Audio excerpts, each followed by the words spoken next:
Yeah, it's interesting. We were talking yesterday. Stephanie Samity, 6'2" sophomore out of Claremont, Florida, first-team All-American last year as a freshman. The first Minnesota freshman ever to make first-team All-American. She averaged 4.1 kills per set last year. Her production is down, and Minnesota's better because of all the weapons that they have right around the dial. And one of the reasons why is that it only works because this team has a willingness to share the spotlight. And Taylor Morgan talked about it. We love seeing each other succeed. Some players would be disappointed in having fewer opportunities, fewer kills. No problem here with Minnesota. Oregon, as the lower seed at number 15, will be the road team.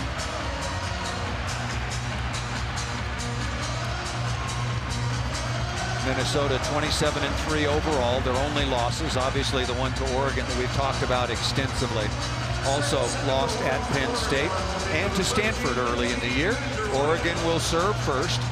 This is Lindsay Vandewyder. If you're scoring at home, she usually wears number 8, but apparently there was a problem with her jersey, so she's been allowed to switch to number 13. First opportunity for the Ducks, and immediately to the floor by number 6. Let's see, is Oregon wearing black or gray? You always have to be very careful about that. I think it's a little bit in between. Maybe there's a little dark green in there, yeah, too, but don't ask me. I'm a little colorblind. Some combination, but sure like the way they played that first. Yeah, very, very nicely done. Samity over the top, her first swing, and dug by Oregon. Wasted opportunity there, no swing. And Adana Rollins, number 20 out of Texas, putting the ball to the floor. And you talked about, Karch, how that first match between Minnesota and Oregon led to a big change, and it really affected in a positive way number 20. Absolutely. Adana Rollins was at that time just playing halftime volleyball, playing the backcourt half of the game. But they had some struggles, and so they decided, you know what, let's put her in the front row and see what happens. And she's been going off ever since then, playing full-time. And they were now able to take advantage of her front court skills along with the ball control she brings them. CeCe McGraw, 5'9" freshman out of Prior Lake, Minnesota. Freshman libero, starting for the number 2 seeded team in the country. Quick set to the outside, through the hands of Stephanie Samity and to the floor. And a big story, Taylor Borup, 6'4" junior out of Leesburg, Virginia, a transfer from North Carolina. Off to a very slow start because of injuries, missed the first 12 matches, but now vitally important to the Ducks. And in the prior match, only took a swing or two. Basically was not a factor. So both teams different than they were in that match in early September. Reagan Pittman, 6'5" redshirt sophomore out of Spring Hill, Kansas, number 21 in white for Minnesota, back-to-back kills. Yep, you can see Minnesota emphasizing getting the ball to Pittman. They feel like they have an advantage there against the Oregon middles. Turned down the line, and Samity not playing good defense down the line, and Oregon with a score and point possession as Willow Johnson, the daughter of Hall of Fame left-hander Randy Johnson, back to the line. She had a big match when they met back in September with 16 kills. But they were also different here because she was not serving. She only served her first college serve a few matches ago, and they found her so effective. They've given her that extra responsibility now. Right side again to Pittman. Oregon with a point scoring opportunity. Back row, tipped by Vandewyder. Nice stab by Johnson, number 4 in black. Who's going to be terminal? Long rally. Veronica Stone now blocking middle for Oregon, and the Ducks make Minnesota take 4 swings, and it is Oregon coming away with a score. All of them by Pittman. Yes, Paul. I was just going to say, why not have Willow serve? I mean, her father was almost unhittable, so you got to guess the daughter is almost unpassable. I'm surprised it took that long for her to get the chance to play. Now she comes out. You see her checking out of the game. So she's going to play front row, left front, middle front, right front. Then she'll serve, then she checks out, and they bring in a ball control. A better ball control, or set up for a better ball control off the serve of Adana Rollins. Here is Rollins, 6-foot freshman out of Carrollton, Texas, made the Big 10 all freshman team. Overpass. Pittman taking advantage. We saw Minnesota spending so much time on their serving yesterday, Paul. They were tapering off, not having a particularly tough practice, but they were looking to pinpoint serves just like that last one by Rollins. Down the line, very close to the sideline. Borup passing, nice stab that time by Samity.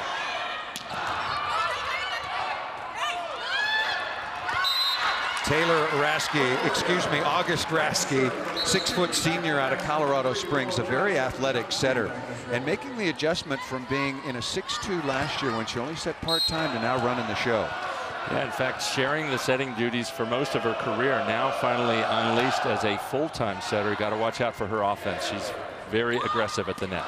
Opportunity here for the Ducks. Thought she was going to Borup before, and Veronica Stone, really a dynamic athlete in the middle blocking position, number 7 in black for Oregon with the kill. Yeah, only 6 feet with Pittman 6'5" across the net, but she can leap, and she went over Pittman on that swing. The highest rated recruit in the history of Oregon volleyball.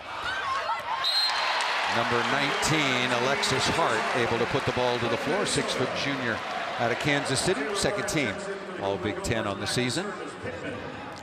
What a nice job she did on that last play, Paul. That set was too close to the net, and your first job is to keep it in play. Second is to find a way to kill it. She found the latter.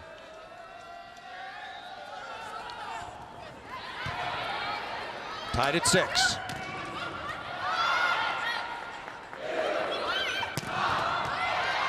Dug in the cross court, exchanging defensive plays and heavy hammers. Nice play out of the middle. Number 12, Taylor Morgan, really an emotional and inspirational story. 6-foot redshirt junior out of right here near Minneapolis. 4 knee surgeries, and look at how high she's hitting. I think I need a few knee surgeries, Paul, so I can start jumping like that. Be careful what you wish for. You've already had a few, haven't exactly. I'll take a few more if I'm going to jump like that. My gosh. Yeah, she's really added something special to this team. And her attitude is just everything here is earned, and I wouldn't have it any other way. And it took her a while to earn her way onto the court as a redshirt junior, finally getting significant playing time. Nice looking offense, good tempo. Beautiful delivery by Seliger Swenson, number 13, going back to serve. You mentioned it, but it bears repeating, the Big Ten Player of the Year. This is so tough to defend. There is just a fraction of a second between the time the ball leaves Seliger's hands and the time that Hart actually swings at it. Well, Minnesota, like Oregon, really wants to push tempo. Van de Weyde having to go to the off speed. And Samity off the top of the block and out of the reach of the Oregon defenders.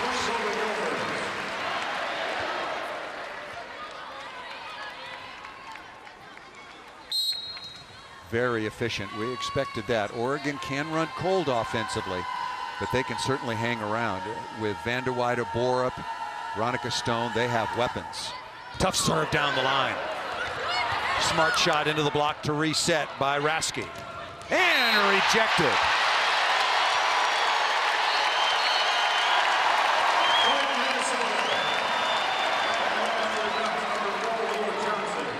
And now Willow Johnson checks back into the game. She's in the backcourt, but Oregon wants to have her as a third significant offensive weapon off the tough serving of Seliger Swenson. She's creating great scoring chances. 5-1 run now for Minnesota. Oregon needs to get out of this rotation. Going to Van de Weyde. Ball. Oh, look at that swing. That ball was pretty tight. What a rip by number 13.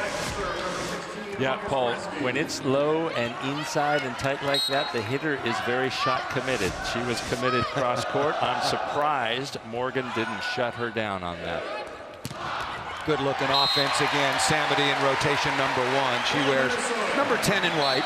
6'2" sophomore out of Florida. Another outstanding All-American season. What a contrast, Paul. All defense in the first regional semifinals, and now the fireworks are flying. It's all offense here. 2 teams well above 300. Oregon first contact serve receive pretty good. But Taylor Morgan along with Samity. Really good blocking by the Golden Gophers. They average about 2.5 blocks per set. And a timeout called by Oregon. Oregon's got to find a way to get out of this rotation. A 7-1 run by Minnesota, the number 2 seeds, now with the opening set lead, 12-8. Yet another big crowd on hand whenever Minnesota plays in Minneapolis. Tickets are tough to come by. Hugh McCutcheon was telling us yesterday that people are scalping volleyball tickets here in Minneapolis over the last couple of seasons. Number 2 seed on a 7-1 run, leading Oregon 12-8. Yeah, and they have a lot of big-time competition coming in when they have Penn State, Nebraska, Wisconsin, all teams that are elite programs who also draw well on their own. And so that's when the tickets are like 150 plus, standing outside on the curb trying to get in. Love what they've done here to develop. You've seen it in places like Nebraska too, to develop the interest in this sport. Nebraska number 1 in the country in attendance yet again at over 8,000. Took over for Hawaii about 6 years ago. Yeah, Hawaii, Wisconsin, and then Minnesota, the top group. That's going to be a net violation called against Oregon. And now the Ducks hemorrhaging points. Ducks are really having trouble with their setter, August Rasky, when she's in the right front, and now when she's in right back after her service turn. What we call, and there's a very poor pass, another scoring chance here for Minnesota. Remember, moments ago, the score was tied at 6, and just like that, Minnesota on top 14-8. But it's really the serving pressure, Paul, of Minnesota that's wearing down. We saw what precision they were practicing yesterday, and they're doing it. They're hitting effective seams and causing, just completely breaking down the offense for Oregon. There's a better pass. Working on Vanderweide, and Oregon really versatile offensively, moving Willow Johnson into the middle to hit a second tempo. Yeah, she can hit from any spot on the court, but it only works because of that good contact by Vanderweide. And if they don't get many of those, then Willow Johnson can't be effective like that. Bad pass here, ball on top of the net. And Oregon will take advantage of poor ball control. You mentioned something, Karch, about Oregon, that they were struggling in rotation 6 and rotation 1 when the setter's on the right side. Why would that be? Well, in rotation 6, that's when the setter is in right front, and they only have 2 hitters up at the net. And one of them is not Ronica Stone. So you don't have a great, I guess, without Ronica Stone at the net, you don't have the weapon that you want. And then in rotation 1, you have the left-hander, and you got to figure out where to run her on the court to get her a better swing. Speaking of better swings, we got to look at that again if we possibly can. Adana Rollins with just a world-class swing. Good set to the right side, and Samity with a net violation. 2 points ago, we talked about Adana Rollins moved into the starting lineup against the University of Oregon back on August 7th. Look at that. Talk about rising, thinking, and using the entire court. Babyface, she looks like she should be about a freshman in high school. Playing, yeah, club volleyball, but those are such smart swings. She's taken the block completely out of the play.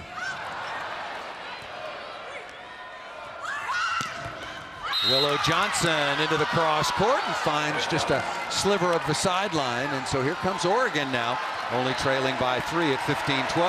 And remember in that last matchup, Johnson with 16 kills, Lauren Page 16, Ronica Stone a career 19, and Vanderweide with 14. Lots of production from the Oregon offense in early September in this matchup. Absolutely to Ronica Stone, an aspiring broadcaster. We saw a little of that yesterday. Really a wonderful personality, but more than that, a wonderful volleyball player, number 7. So Minnesota goes on a 7-1 run. Oregon comes right back with a 5-1 run of their own.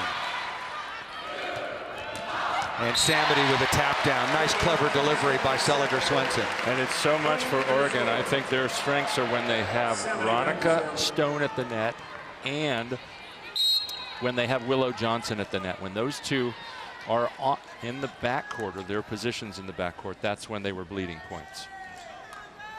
Here is Samity.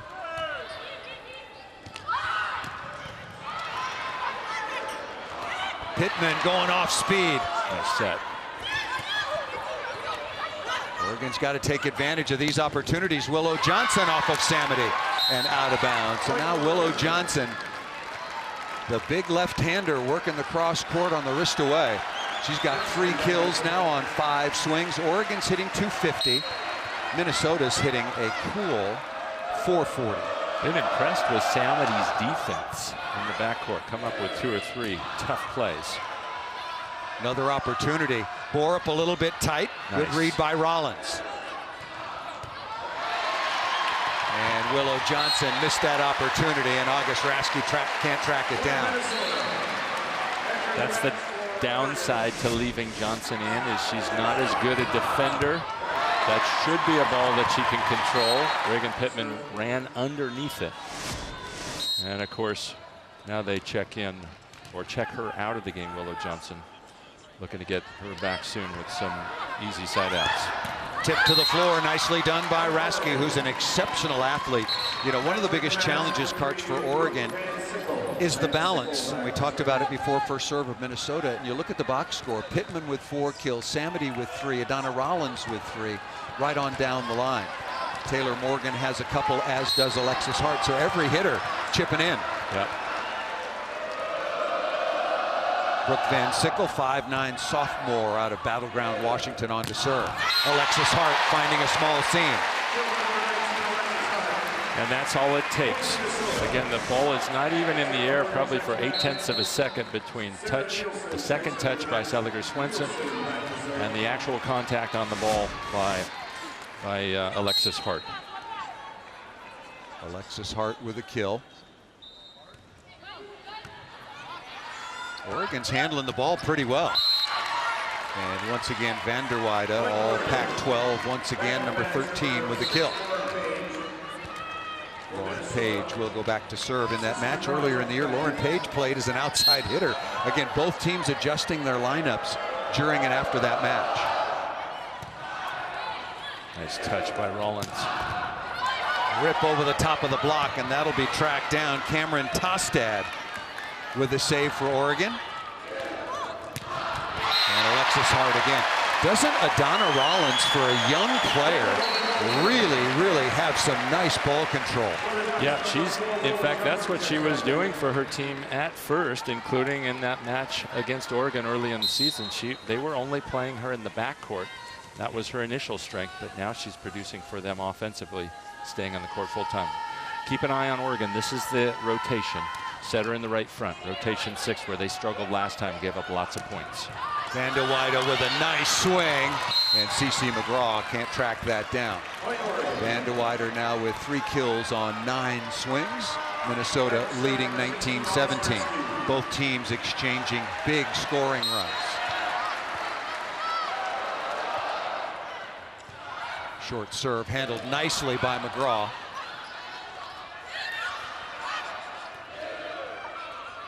Should be an opportunity for the Ducks.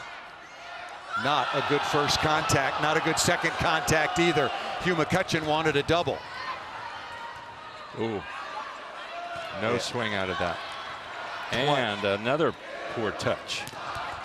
And Minnesota off the top of the block and down by Samity. A couple of opportunities missed by Oregon, and you just can't do that against a team the quality of Minnesota. This is the other rotation where Oregon had problems. We call it rotation 1. August Raske is in right back. It's just after her serving turn. Follow Willow Johnson. See where she's going to run along the net. Now just behind the setter. Nice swing once again by Vanderweide. Yeah, Oregon stacks all of their hitters in that rotation over on the left side. It's a little bit of a different look as Vanderweide will go back to the line. From Turlock, California, all Pac-12, honorable mention last year. Only hit 184. He is really ouch!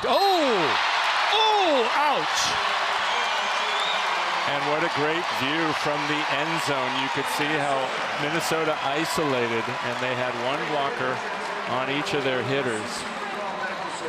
Taylor Morgan taking advantage of that big time. Great choice by Seliger Swenson. Wow. Here's McGraw. Borup has yet to really get involved in this match, and they need her offense out on the left side. Ball set a little bit tight. Willow Johnson slicing inside. Couple of points ago, back to Taylor Morgan. Just one-on-one, no help from, because she's hitting in the middle of the court, there's no help from the other two Oregon blockers, what we would call their wing or their outside blockers. Easy kill based on a great choice from Seliger-Swenson. Free ball for the Ducks. Good soft block out of the middle by Pittman. That's going to be a net violation. A break for Minnesota.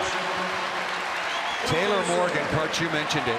4 knee surgeries, but the last one was most crushing. It was last January, a meniscus tear, and I've done so much. I've worked so hard day in, day out to get back on the floor. Can I really do that again? And you know, the athletic training staff here at Minnesota thinks that she is one of the most dedicated, toughest kids in the entire athletic program, and she worked her way and earned a spot when camp began in August. You have to be tough. If you've already come back from an ACL and then you have to have another surgery and wait months and months longer for the chance to try to earn some playing time and the chance to contribute to your team.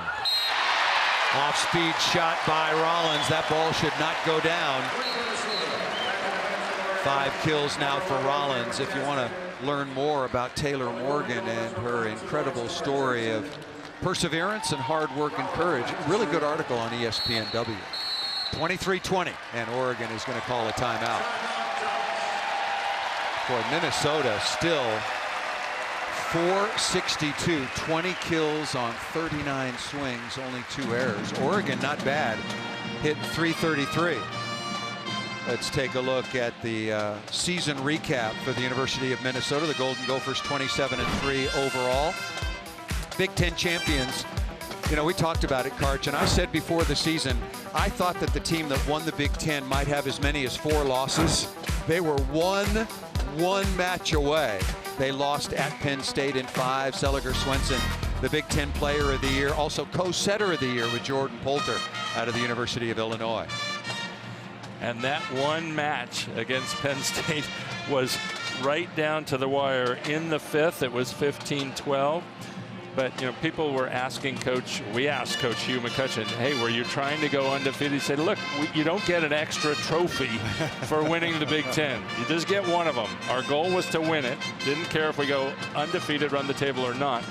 If anything, I think that loss helped focus them a little bit. And I think they're probably playing better as a result.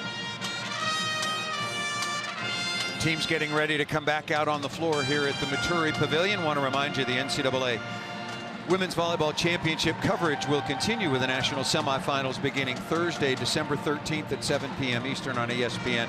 For more information on the NCAA Women's Volleyball Championship, visit ncaa.com, your home for all 90 championships. If you're wondering about the Maturi Pavilion, this building used to just be called the Pavilion, and it's attached to Williams Arena, where basketball is still played.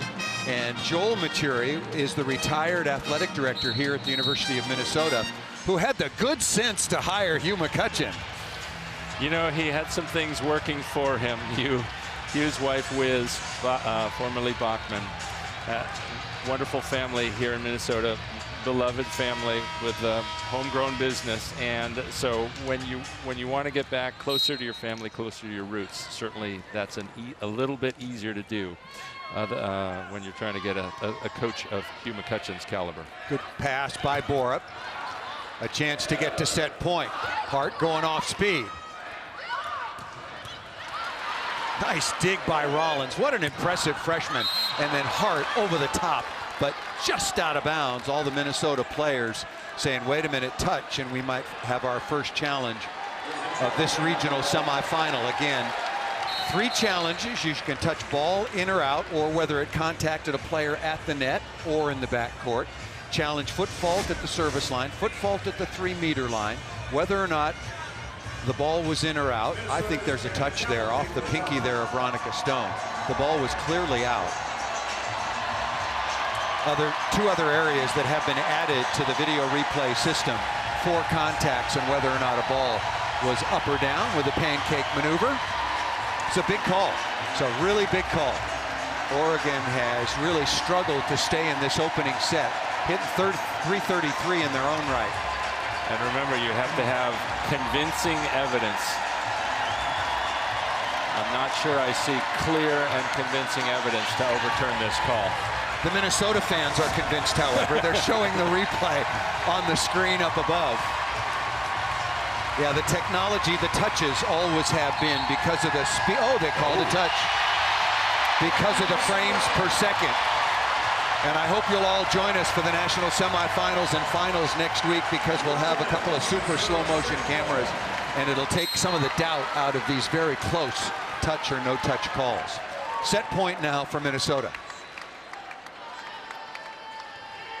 Tough serve. Veronica Stone just unloading.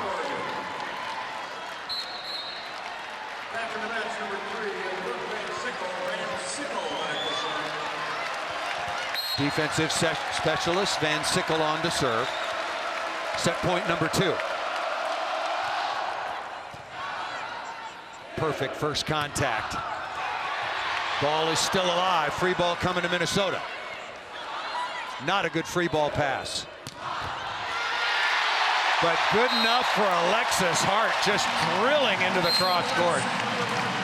Boy, the timing and the rhythm between Seliger, Swenson, and all of her hitters is really something to watch. And every one of her hitters with at least 3 kills. Well, that was the story as we talked about it. The balance of the Minnesota Golden Gophers, a little bit like the Golden State Warriors. If you stop KD, Steph will light you up. Minnesota takes the opening set, 25-21. Back in Minneapolis once again for the second half of our regional doubleheader. Nebraska, the number 7 seed, has already moved on. Can Minnesota, yet another Big Ten team, join them? Minnesota wins it 25-21, and really solid offense. Donna Rollins helping to lead the way for Minnesota as they hit 465 Karch in the opening set and sided out at 72%. And Oregon wasn't far behind, but Oregon's got to figure out a way to stop this high octane offense. There's no one person you can focus on and slow them down. Yeah, start with tough serving. Excuse me, Oregon was exceptional. Yeah. 17 of 42, 3 errors. Ronica Stone helping to lead the way. Willow Johnson was good, 4 of 6. I mean, it's just, I think Oregon has got to find a way to just be much better from the service line, if possible. When Oregon beat them in September, Oregon hit 298. They're hitting better than that right now. But in Minnesota, instead of hitting 295 in September, they're hitting in the 400s, above 450 now. That's where, and there's an example of the balance. All between 3 and 6 kills, very even on the swings, except for Morgan Taylor. That's a credit to Sam Seliger Swenson, the Big Ten Player of the Year and co-Big Ten Setter of the Year, in terms of her decision and decision-making process and the way that she can create opportunities for all of her hitters. And having 5 arms right around the dial for Minnesota. That ball set way too low to Bora, who really has not put her fingerprints on this match. And she's been playing well. The 6'4" junior transfer from North Carolina averages 2.5 kills per set. Really has not been a factor at all. 2 of 11 with 1 error. They're going after her from the service line. Tough serve. Ace in front of Vanderweider. Well, all that practice they did yesterday, of course, that's only one day. They've been doing it all season, but all the work they've done, that is Minnesota at the service line, paying off. They are painting the lines.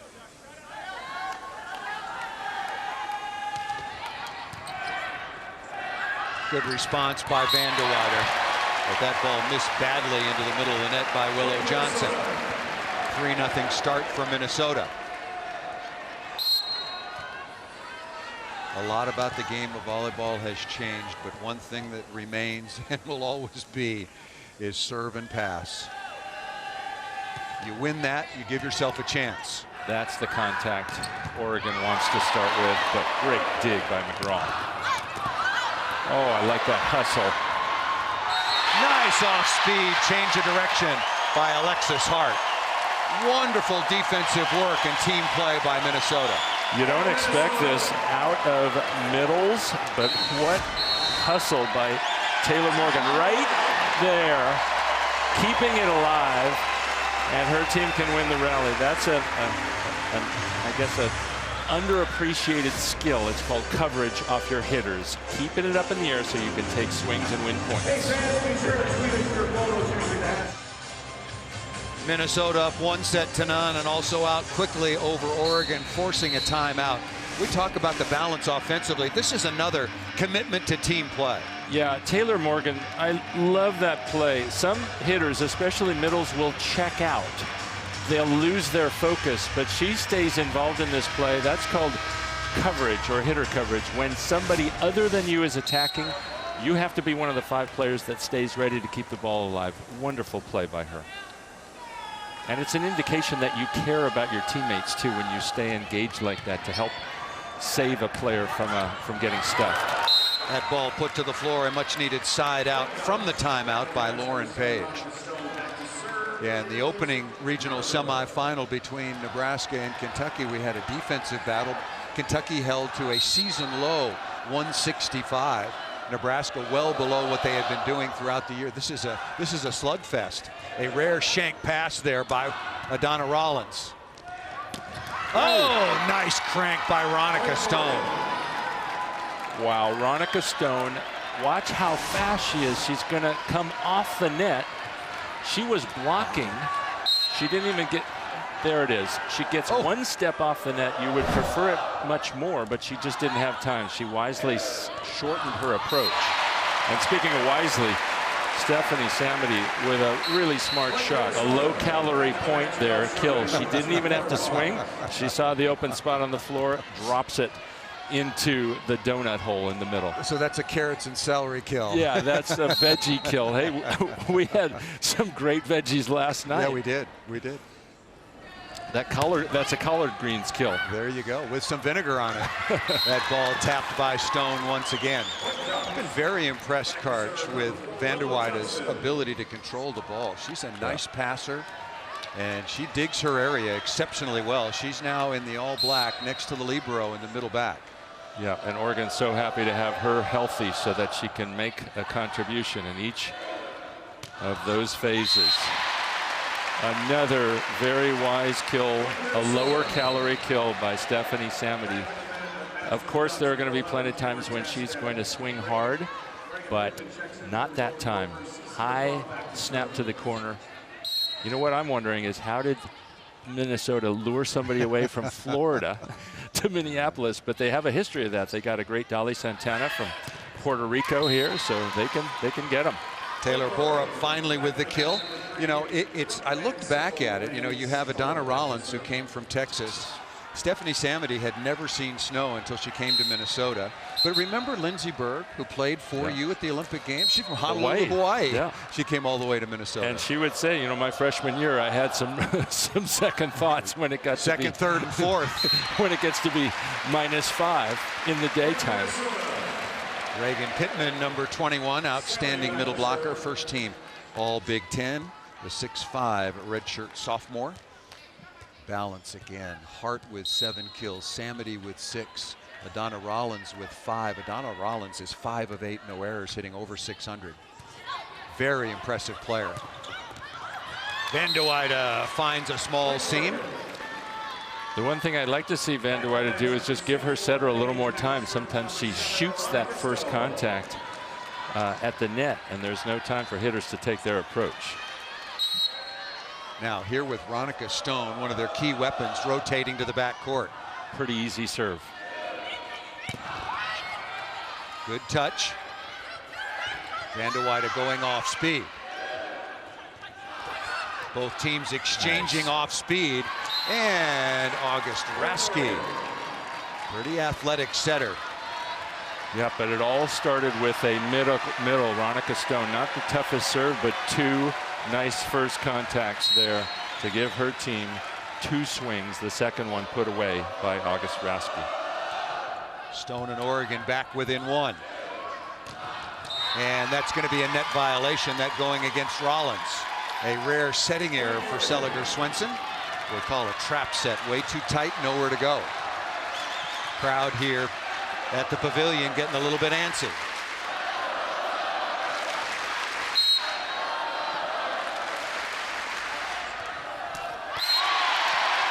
And this is the kind of atmosphere we hear the crowd really getting behind the Gophers. For Oregon, Coach Matt Ulmer was talking yesterday. He said, we'd rather play Minnesota here than we would at home. We get a little too nervous. We miss serves, and our home crowd groans, and we feel like we got to try and play so well for them. And he says they play a lot better on the road. They're probably the only team that wants to be here. Nebraska and Kentucky probably didn't. Karch, like the first match we had, that's some serious coach speak. Yeah. No, but he said their numbers, remember, they swept the Southern California schools 3-0, 3-0, not at home, right, but on the road. Ever. No, they're a good road team, 10-3 overall, 8-2 in the Pac-12 conference. Oh, a little bit of a miscue looking for Van Sickle. And Willow Johnson at 6'3", able to put that ball to the floor. But Hugh McCutcheon, I think, feels that there was a net violation against Johnson. That's why I hesitated momentarily. I thought that there was a net violation when Johnson hit that ball on the first contact. I was waiting for a whistle. Let's watch her left arm. Yep, there it is. Thumb. So that is going to be overruled. Take the point off the board from the University of Oregon. Once again, you get 3 challenges through the first 4 sets. If a match goes 5, each team gets an additional challenge. The challenge: net violation, ball in or out. If it touches a player, ball up or down. 4 contacts, foot fault on the 3-meter line and the service line. You know, when you were playing, Paul, were your favorite matches against when you were playing a hostile crowd away or more at home? Mine were the away matches. It's so fun to shut up a really loud, energetic crowd. Mine were the away matches in Cuba, in Poland, in Russia, until we played the Olympic Games in the United States. Then I liked. Then it's kind of nice. I liked hearing USA a lot. To be a few miles from our home training center. Yeah, exactly. I loved shutting up some of those crowds late in our careers when we were really putting together a good team. Yeah, and I think that's what Oregon's about too. Obviously putting together, tied for the best Pac-12 season they've ever had, a strong second place finish, and a 15th seed in the tournament. That's a hat you might only see in Minnesota. Van de Weyde starting to heat it up. Nice dig by Pittman. Yes. The middle blocker in the cross court. And Willow Johnson, after the challenge was upheld and confirmed, coming through with a nice kill. Boy, that fast set, that set to Willow Johnson is in the air for only about 0.6 of a second. So fast, no time for the Minnesota blockers to react. Hard again, ripping, bringing heat into the cross court. We haven't mentioned Brooke Nunviller often, 5'11" freshman out of Chandler, Arizona, Pac-12 all-freshman team. An outstanding libero, pair of freshman liberos in the round of 16. Yeah, I've been impressed with Nunviller. Just on that one, she read the play right, didn't make the contact, but in defense, 90% of it is just getting hit by the ball, and she got hit hard that time. Johnson going off speed. Samity is there. Look how fast Minnesota wants to go in transition. Talk about fast break. Well, first we saw it for Veronica Stone, but that time Taylor Morgan, very little time, comes down off the net, doesn't really even get away from the net, but just jumps in the air. Seliger Swenson finds her. Morgan now 4 of 5. Nice cross body, this time out of the middle by Lauren Page, the 6-foot senior out of Riverside, California.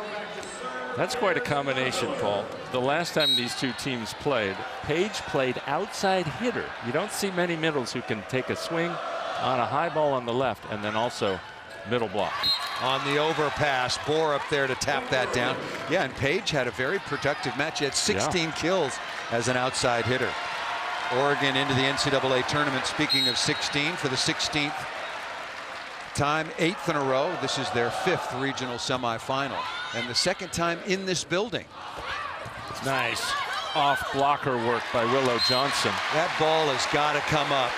Nunviller was in a tough spot because bodies were on the floor, but a really good read that time by Willow Johnson. Mentioned that Oregon, familiar with this round and familiar with this building. They played North Carolina back in 2014, losing in that particular match, their last trip to the regionals. Excuse me, of course their last trip would have been in 2012 when they went to the NCAA finals. Nice swing by Johnson. And again, she's gotten very little chances in her career to serve. Maybe that's part of the reason why, but when it goes over the net, it's actually creating lots of chaos for the other team on their first contact. Well, Matt Ulmer, second-year head coach, is seeing her in practice every day, so he's got to feel that her with Johnson at the line is certainly better than an alternative. So that's what's confusing. If it is quite effective, and I've seen it be, it's surprising that it took this long for her to have her first career serves just a few weeks ago. Nuneviller with the perfect pass, and August Raske with her 4th kill. Talked about how bouncy and athletic she is as an attacking setter. 4 kills on 7 attempts. Tough serve. I agree. Really assertive. Well done. Cameron Tostad, number 11 on, and also number 3, Brooke Van Sickle. And remember, Tostad, Oregon had some team violations. They had to play with 6 people in a match against Utah in the Pac-12, and Coach Ulmer says that's probably the turning point of the season. So many people were suspended for a match, and they were playing with a 5'3" outside. Oregon now goes up by 2. Coach Ulmer suspended 5 players for a violation of team rules, and he told us yesterday, he said, you know, if I hadn't have done that, I don't think my team would have advanced or eventually finished the season the way they did. He was willing to take a couple of losses to say, wait a minute, this is not the way we do things. And they rallied around that decision. They came together and finished 2nd in the Pac-12 conference. And he said they wouldn't be here. He doesn't believe they would have advanced beyond the 2nd round. They had a really tough battle against Baylor in round 2. Easily could have lost that one. 15-13 in the 5th. Yeah, after beating New Mexico State 3-1 in the 1st round, beat Baylor at Matthew Knight Arena. One of just 3 teams to beat Minnesota, the others Stanford and Penn State. Lindsey Van der Weide finishing out a fantastic career at the University of Oregon. But back to head coach Matt Ulmer inside the huddle. You know, he's a young head coach. This is his first head coaching job, and Jim Moore, his predecessor, was let go by the University of Oregon. And Coach Moore had a really successful tenure in Eugene. And there was a lot of questions because it's Oregon, it's Nike money, it's Phil Knight. Are they going to reach out to Hugh McCutcheon? Are they going to reach out to Karch Kirai? And Matt Ulmer told us a funny story yesterday. He said they made one phone call, found out what the price was for a coach who, you know, maybe had won multiple national championships, and all of a sudden he went back to the top of the list, even with all of Oregon's resources. That was a funny story, the way he told it. Yeah, so they exactly. made one phone call to someone we all know. He told them what they wanted. They said, oh, Matt, you're our guy. We love you, Matt. They'll take it. He's done a very good job. Really, really good recruiter. He's had a top 5 recruiting class 3 out of the last 4 years. Absolutely. See this unbalanced formation for Minnesota as a good view from the end zone. Oh, not a great swing for Oregon. Lucky. What a great set there. Right on target. What's Oregon going to get out of it? Raske being very aggressive offensively. What a good swing. Off the top of the block by number 10 in white, Stephanie Samity. Samity now Karch with 7 kills, Hart leading the way with 9. That is not an easy swing to take, Paul, because Samity's blind to the block. But when she blasts away high off the fingers rather than the elbows of the middle blocker, good things happen.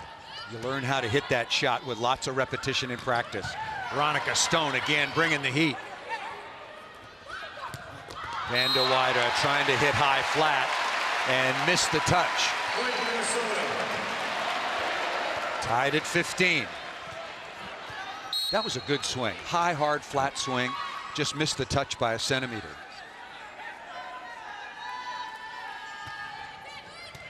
Nice touch by Van der Weide. Yeah, she's been impressive so far, has been the high-flying Ronica Stone. Talked to Ronica yesterday. She's an aspiring broadcaster and a very bright and enthusiastic personality. And I said, Ronica, it's a beautiful name. My father's name is Ron, and then she listed off about 7 other relatives who have their names starting in Ron. Well, help me, Rhonda. Beautiful serve this time.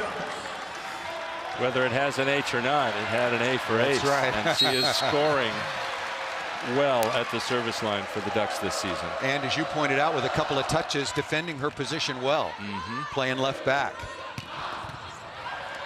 Ooh, nice. Van Sickle behind the 3-meter line. And now Oregon goes on a 3-0 run. Oh, I love it when a team can squeeze something out of nothing. That's trouble, and a quality 3/4 or half swing to put Minnesota in real stress, and another ace for Stone. Ronica Stone, looking at her numbers, I'll tell you, I didn't even put it on my board, the number of aces. Not a real dangerous server, but certainly helping to run some points here. Oregon with their 4th service ace so far in the match. And Hugh McCutcheon told us yesterday, we don't get ace very often. They've been ace 4 times so far here in the second set. I mentioned Ronica Stone, an aspiring broadcaster, shadowing our colleague Maria Taylor. Not a bad choice. You want to follow somebody around. Maria's career is skyrocketing, and deservedly so. That was at the University of Oregon football game. Shout out to my lovely Oregon VB Shadow. Maria Taylor, an outstanding volleyball and basketball player for the Georgia Bulldogs. What a great career Maria's having. Yeah. Starting in volleyball and just analyst, sideline reporter. She can do anything she wants to. So what a good learner. I worked with Maria at the last regional that Oregon played with here in 2014, and now she'll be off covering the football playoffs, Alabama, Clemson, Oklahoma, and Notre Dame. Mentioned that Ronica Stone, as she told me that story. Let's take a look at the Stone family tree. There's her father, Ron, played 13 seasons in the NFL. Very talented athletically. Brother Ron, I told you, lots of Rons in this mix. Washington State football, the Cougars had a wonderful season. Rana is on the track team. Ron, Ronica, and Rana. Keeping it in the Pac-12, too. Well, I said it was 7. The way she ran through them, a little bit of hyperbole yesterday. You know what? As you say, and I agree, don't let the facts get in the way of a good story. Well, then it was 8. Yeah. Then it was 8. Sure, we'll go double digits. There 11. we go. And another tough serve. 19-15 lead. Oh, what a nice shot into the cross court. Donna Rollins has got to be a candidate for Freshman of the Year, and that list this year is really long. Johnny Parker at Penn State, a candidate. I remember you were trying to make a list, and you had to only put 8 on it. Wait a minute, I need about 20 on there. Well, I cut it down to 15, and the producer said, I'm not putting that on, it's too long. Man, that producer's rough. Van Sickle again. Oh, what a rip by Pittman.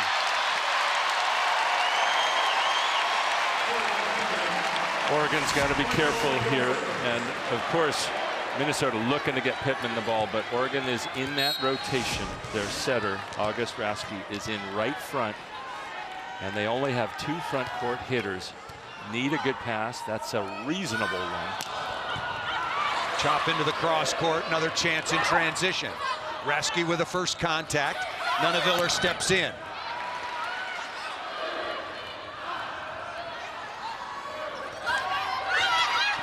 Nice shot over the top of the block and down by Vanderweyde. Yeah, the best thing about Vanderweyde getting left inside like that is that she could drop it over her left shoulder. Really smart placement.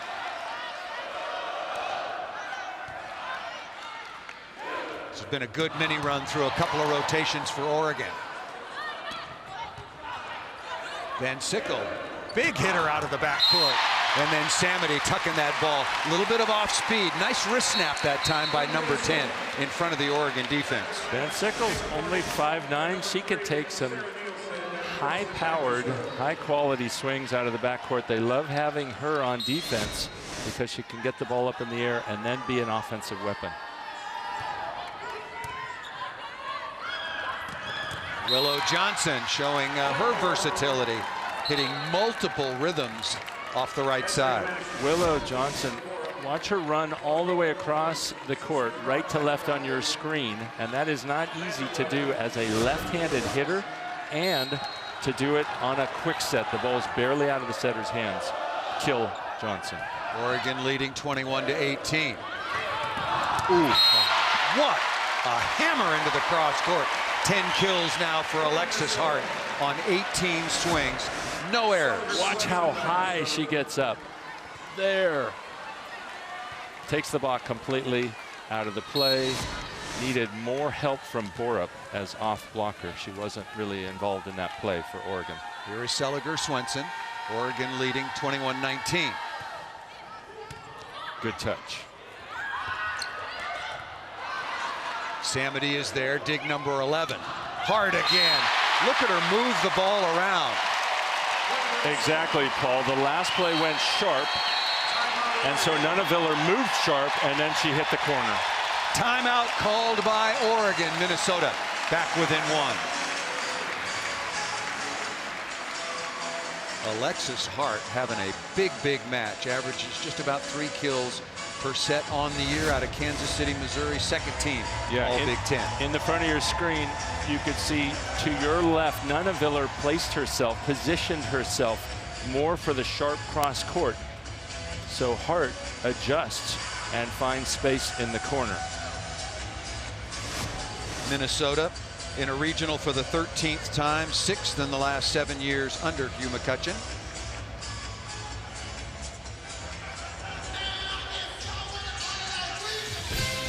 Let's take a look at the bracket once again. 3 teams have advanced. Minnesota and Oregon in a real battle here. A lot of afternoon matches and crowds. Really good at Illinois and here at Minnesota as well. Michigan and Texas are tied at a set apiece. Michigan with a 20-14, make a 20-15 lead. In the third, BYU and Florida still to come. Samantha Seliger Swenson, the reigning Big Ten Player of the Year and will probably be a 3-time All-American, has been a Minnesota fan for a long time, but told us a story, read about it, where she used to come to matches and athletic events, basketball games here at the pavilion or next door at Williams Arena, and she'd sit up in the upper deck because she was scared to death of Goldie. Goldie the Gopher. We can see Goldie getting after it in the end zone. I understand. Samantha, I get it. I get it big time. We might want to go up a few rows, right? Goldie, you stay over there in the end zone. But there was no doubt. Seliger Swenson comes from nearby Minnetonka, Minnesota. No doubt where she was going to go to continue her volleyball career.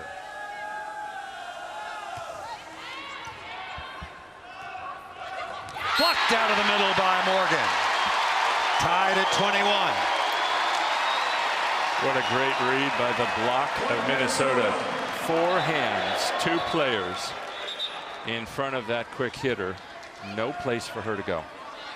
Wet spot on the floor. The officials, Julie Beck and Margie Ray, asking for some help. Minnesota goes on a nice run, 4-1 run now to tie this second set at 21 after Ronica Stone led Oregon on a nice run of their own.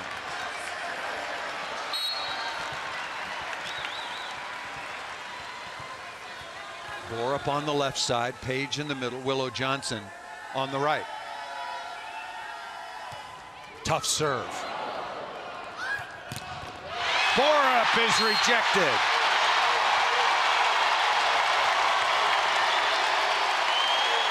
A massive block move by Samity. 6'2" sophomore out of Florida, the All-American outside attacker. Opposite, actually, blocks outside. Samity. Good pass. Borup down the line, dug by Seliger Swenson.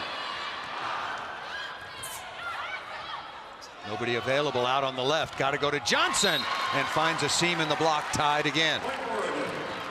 huge kill by Johnson. The advantage was to Minnesota. The only place they could set, Oregon could set, was her. Broken play. Really good balance for Oregon as well. Vanderweyde with 8 kills. Willow Johnson now with 8 as well, and a service winner. The passers for Minnesota both thought the other was taking the ball, and they just separate. The parting of the Red Seas. Whoop. Ace. Karch, it's the hubby wife. There we go. Okay. It's been a long time, but you got to give justice. No communication. Vanderweyde, what an opportunity. And it was 1-on-1. Wow, big break for Minnesota. Yep, there's 4 hitters coming at Minnesota, and only 1 blocker gets up, but into the net. Tied at 23. Barnes, defensive specialist, on to serve. Tight pass. Look out. Taylor Morgan straight down. We're going to have a challenge.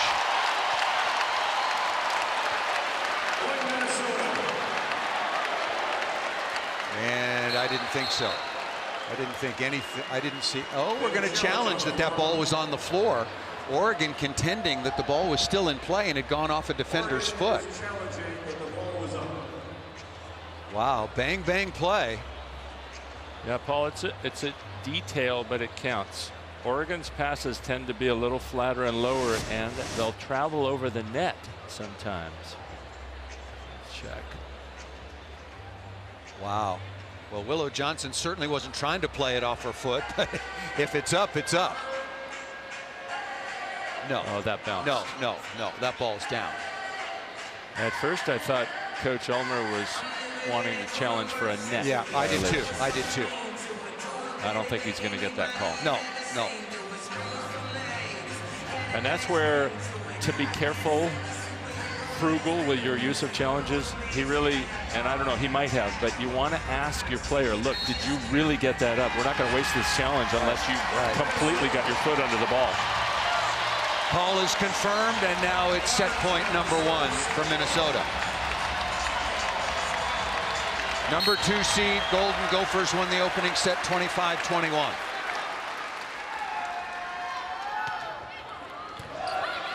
There's one of those low trajectory passes. Ronica Stone goes over the top. Well, Oregon is a different team when she's in the front court. Willow Johnson back to serve. Been a little bit unpredictable.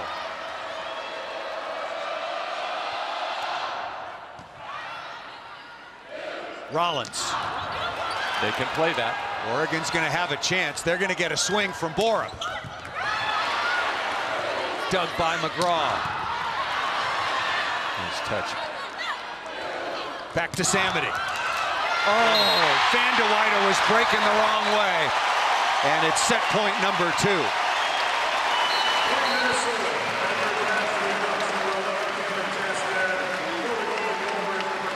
Samity with her 9th kill.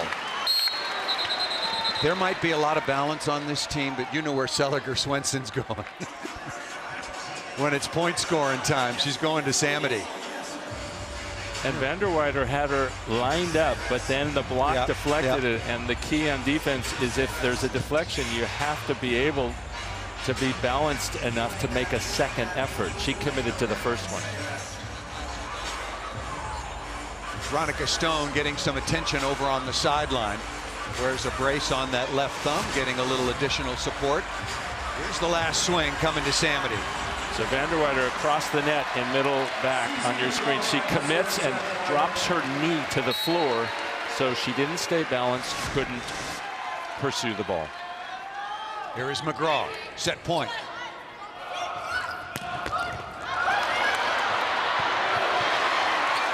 Look for Stone. Nice call, Karch. Hammered to the floor by number 7. I guess we didn't have to look very hard. She almost broke a hole in the floor. That was awesome. Nice play. Back to 25 all. Second set point saved.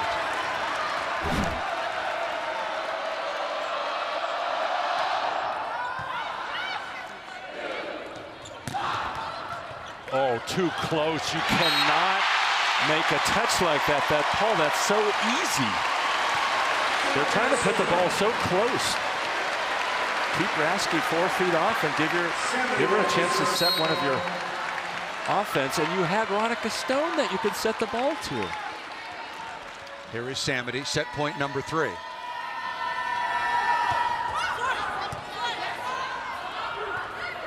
Back to Stone, able to throw that ball into the middle of the defense. Stone now, Card, 6 kills in this set. And now look, the middle for Minnesota, Regan Pittman there. So expect her on a good pass to get set. She's been having a lot of success. Tip to the floor by Seliger Swenson. Not nearly as offensive by August Raske, but certainly after all this time, knows when to pick her spots. Set point number 4. And part of the wiseness is she's waited this long. It keeps, it catches Oregon by surprise. Great play. Here's Rollins. Good serve down the line. And Page comes back. Ball is dug. And Raske, just mentioned, hard to be as offensive-minded as a setter as August Raske. Really a wonderful athlete out of Colorado Springs, but still, as her career winds down, really perfecting her play at the setting position. And when you're left-handed, you can be so, with your right shoulder next to the net, you can think so much more about swinging at the ball. Oh, stuff block. Lauren Page.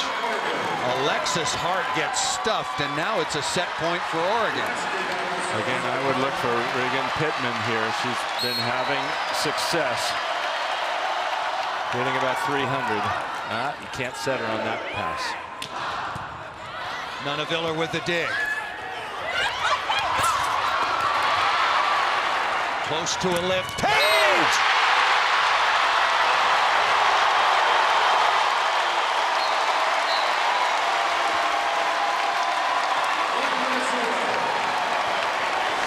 Regan Pittman with a roof.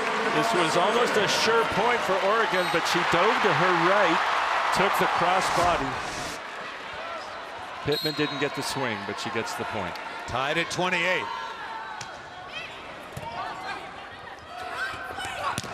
Vanderweider over the top.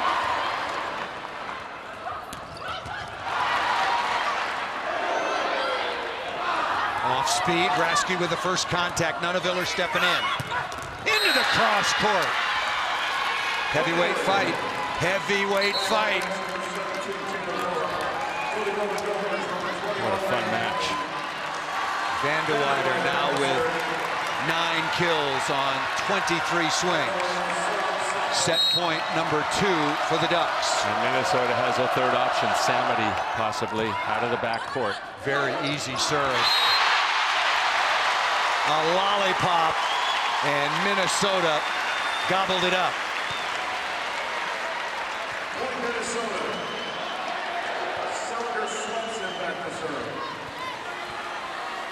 Strong rotation from Minnesota. Rotation number 1, the setter, Seliger Swenson, in area 1. Hart, Samity, and Morgan up front. Look at, Willow Johnson hit it out of bounds. Set point number 5.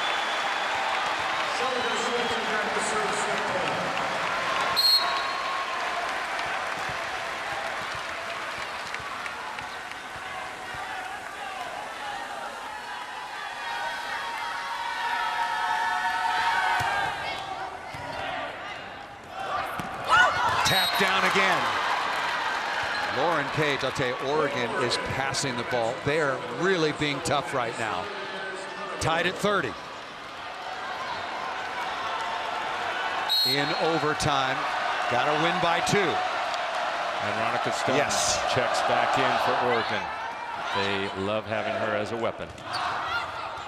Nice touch by Nunaville. Borup inside the block, dug by McGraw. 4 hits. That's 4 hits. Save your challenge. Veronica Stone got it. That's one of the areas that's been added to the video review system. That was a bang, bang, bang, bang, 4-hit play. There are some obvious calls that I'm surprised have been missed. The net by Willow Johnson and that 4-hit. Speaking of that, 4th set point. Nice pass by McGraw. Ooh. Do we have a 3 knockdown rule? 31 apiece. Taylor Morgan just unloading the howitzer. What a pass by the libero. What a play by McGraw.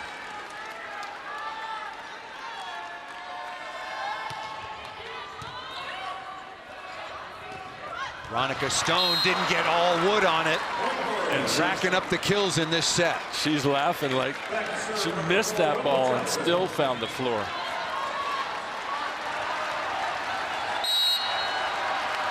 Fifth set point now for Oregon. Minnesota has Samity in her preferred position on the right. Got to go to Stone. Oh! What an opportunity for the Ducks. They've had 2. And that's the risk in the Oregon offense when you run so many various patterns. Rasky didn't know that Veronica Stone was right behind her. She thought she was about 4 feet away. And remember, Lauren Page had one-on-one, looked like an open net until Pittman dove in. Overpass. Nice play by Rasky. That's close to a double contact. Oh, yeah, they called it. They called it. That's a good call. It's loud in here. You couldn't hear the whistle blow, and maybe Hugh McCutcheon is going to challenge, but you can't challenge a double contact. That's a judgment call. He might be trying to challenge a net call. Okay. By Rasky in that joust. That was a really athletic. When you say joust, yeah, there's a couple of knights going after one another. Let's take another look. Rasky. Yeah, that looked like a lift by Pittman, and that's where Coach Ulmer and the Oregon bench.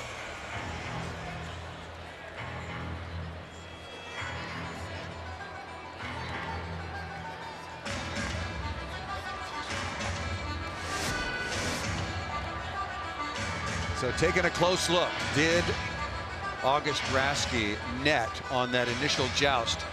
Live, it looked good to me. To me, it looked good too. They're showing it up on the big screen. But again, they're showing what might have been a lift or a double contact, and that's a judgment call. That's not reviewable. And what a play by Rasky, 5 inches shorter, to duke it out with Pittman at the net and make the ball fall on her side. Some people's theory is that the lower person wins. What you want to do is hang on to that ball as low as possible. Oh yeah, that looked like a lift by Pittman. Trying to figure out if Minnesota is trying to challenge the net.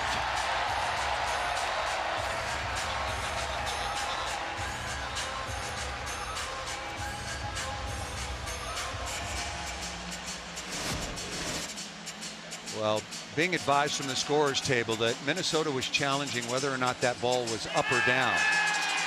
On the floor? Yeah. And they're going to replay. Because the pen... How did they not? I thought there was a lift call. I must have missed that. Wow, that was a clear lift by Pittman. And that's what was called. That's what I thought I saw. I'm surprised. Wow, Oregon's got to react right here. Tied at 32. Rasky directing traffic outside to Borup again. Ball is blocked. Late cover. Pokey. And the ball to the floor. Wow. Set point number 6. for the Golden Gophers and their head coach, Hugh McCutcheon. McGraw at the line. Good pass. Rasky throws it down. And she had 2 blockers up on her, still found daylight. Going back to that all-important point, the only thing I can think of, Karch, is that what they called was the ball on the floor, and that saved Minnesota from the lift. And then it turned out that the ball was indeed up. That was very confusing. Samity again. Good touch by Van de Wyder. Go back to her. Monica Stone with a near whiff. Samity was not ready for that set. Look for Stone. Veronica Stone to the floor. And that time Oregon had good communication. Stone ran her route, and Rasky found her at the proper distance behind. We've had 12 set points, 6 apiece. Oregon leading 34-33. Samity. Money time. So good. Money time. She hits with such range because she can hit the line and then found daylight on that. Boy, this is fun. Game's pretty easy from over here, isn't it?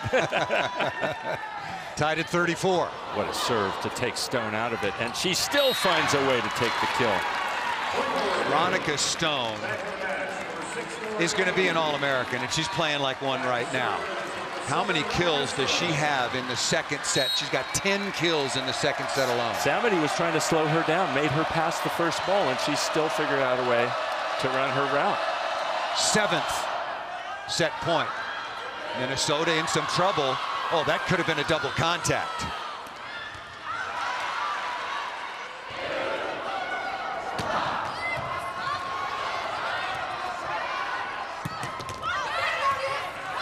Van de Wyder on 2. Ooh, that was going out. Rollins to the floor. Do you think that set earlier in the rally was worth a call? No. Let them play. Oregon had its chances but didn't get one good swing out of it. Tied at 35. And Rollins has been putting them in Oregon in some trouble at the service line.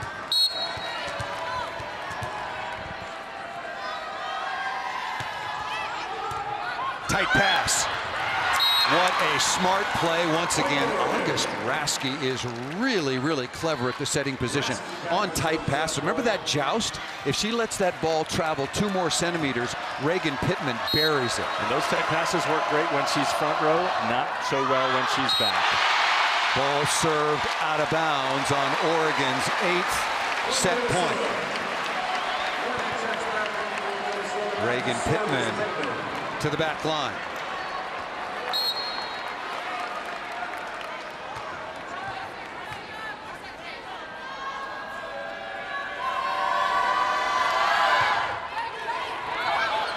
Chance for Minnesota. Ooh, good touch by Morgan at the net, but not by Pittman. And off the edge of the block and down for Alexis Hart. Set point again for Minnesota. I'm running out of room on my card. What a great touch by Taylor Morgan to start that play. 7th set point for Minnesota.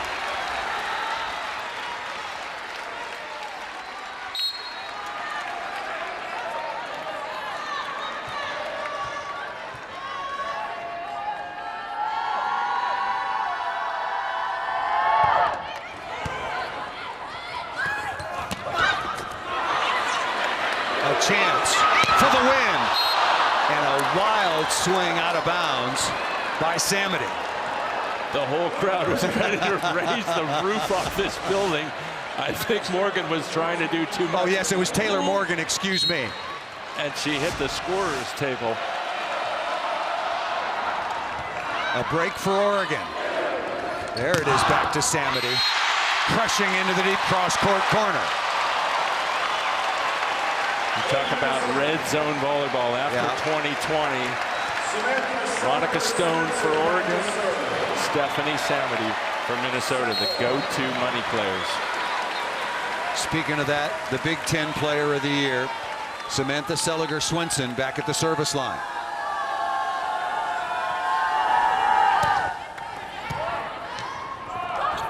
Lauren Page, ball is up. Oregon didn't think so, but this one is down.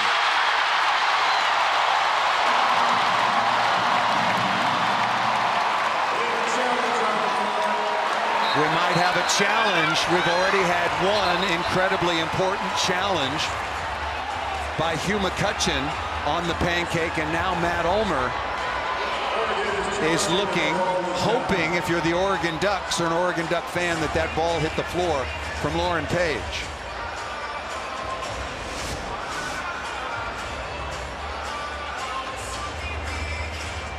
Oh, that. Well, I'm not going to say it. I'm going to let the officials sort it out. Any part of the ball on the floor, and the ball is down.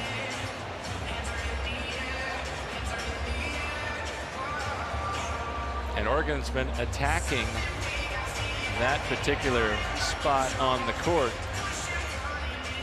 The space between the block. This might be the best angle. Looks like it's part ball, part hand.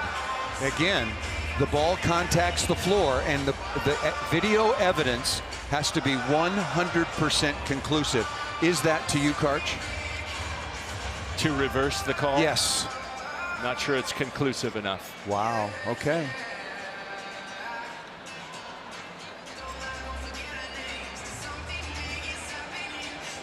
Oregon on the road. Boy, they really need to even this match at a set apiece. Love the hustle by Seliger-Swenson. Oh, the call is overturned. Matt Ulmer getting some high fives along the sideline. So now we're tied at 38.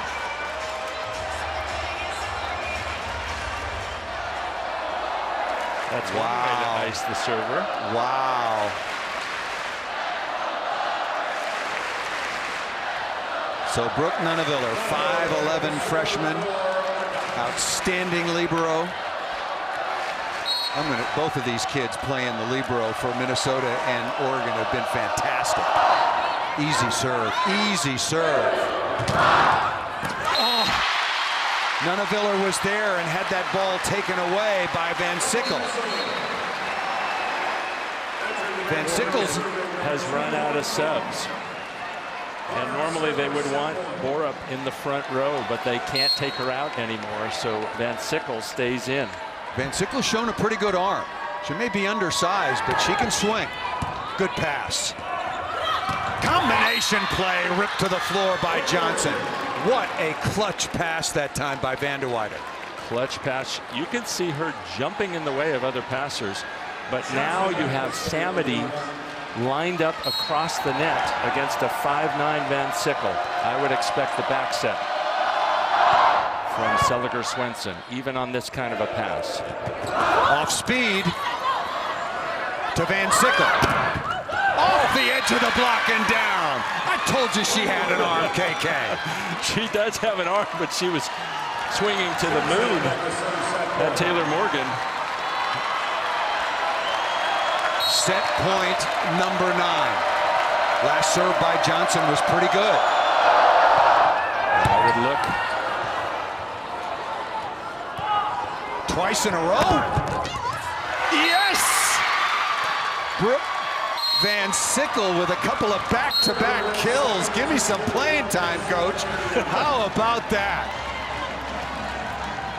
Oregon wins the second set, 41-39, on the strength of defensive specialist Brooke Van Sickle. Take a look once again, the big right arm of number 3. You got it. Oregon on the board, tied with Minnesota at a set apiece. 17 set points to decide it between Oregon and Minnesota. The Ducks come out on top. A couple of very interesting challenges. I don't know if they were controversial. I think the officials got the calls right.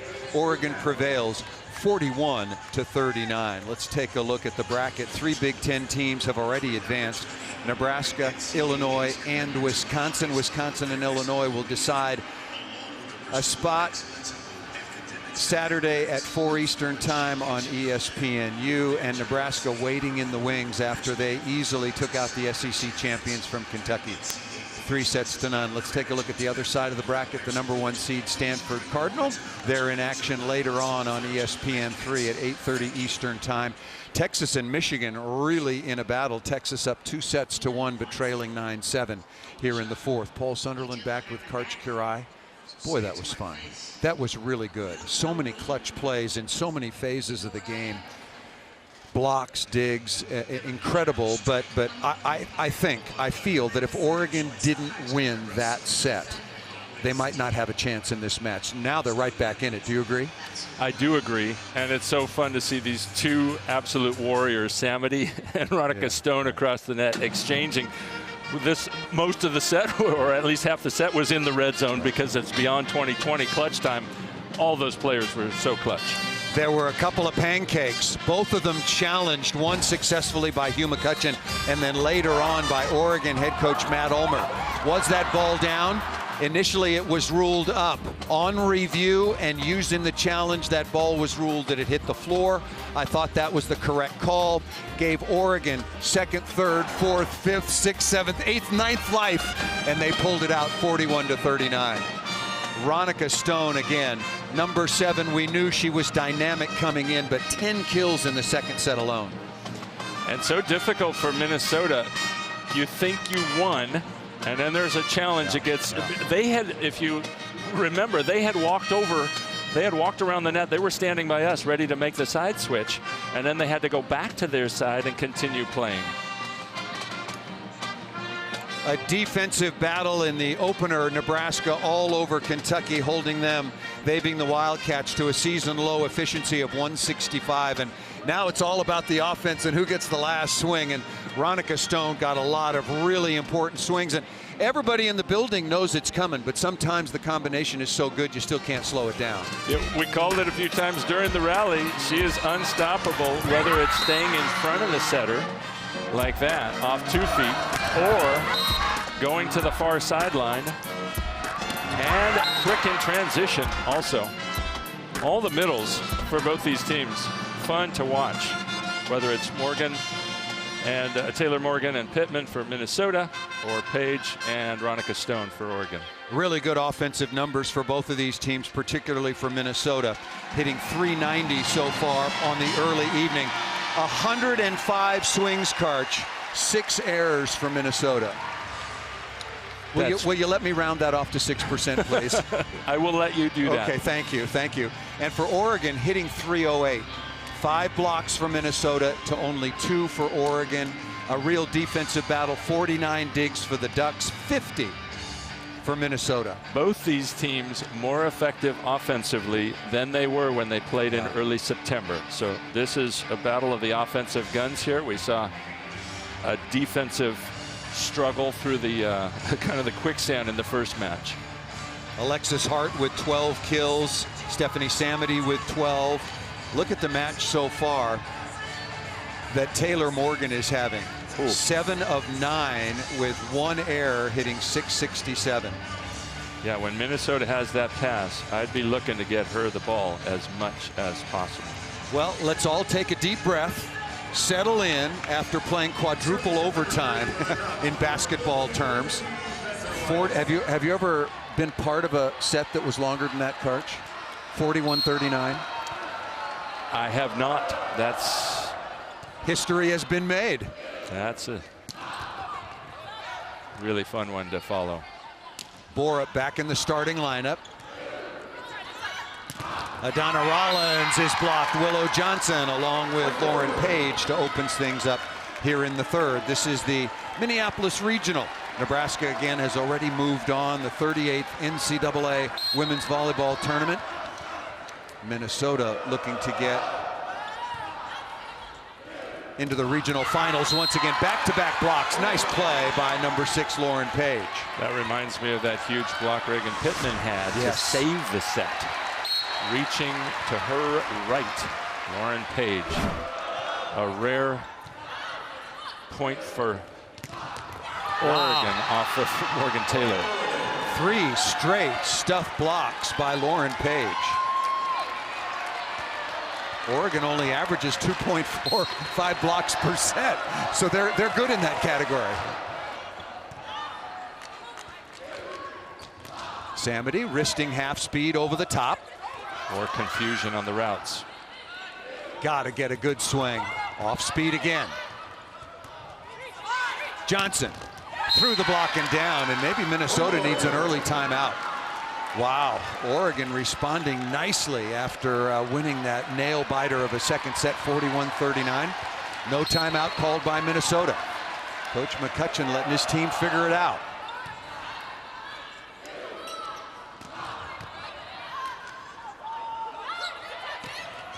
Vanderweyde, nice wrist away. Tough swing out of the back row. Yep, that's enough. Timeout called by Minnesota. Trailing 5-0, and for the moment, this overflow crowd here at the Pavilion is silent.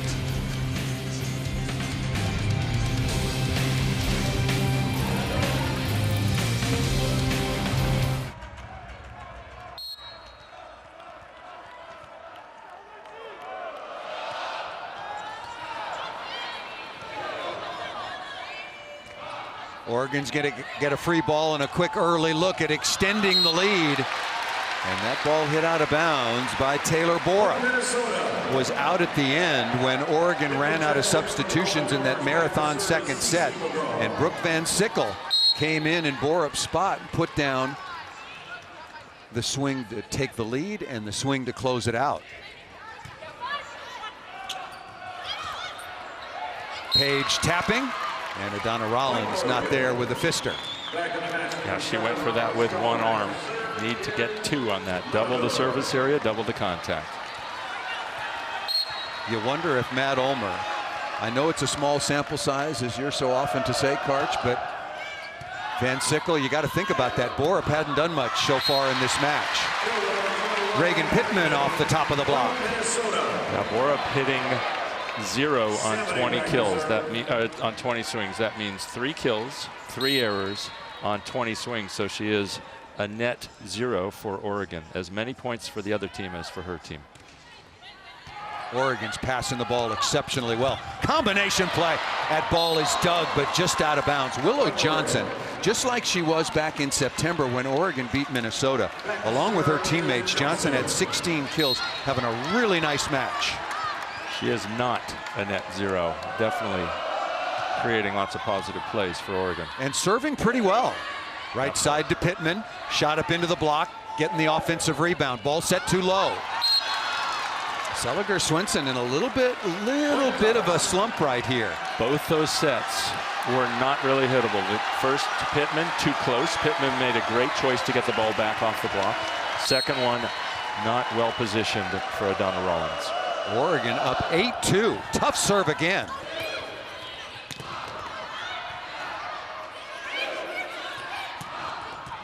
Rollins off speed. Borup again needs to get going. Off the edge of the block and out of bounds. 9-2 advantage. Minnesota has already used 1 of their 2 allotted timeouts. Minnesota looking so flat, Paul, after they thought they had that second set won.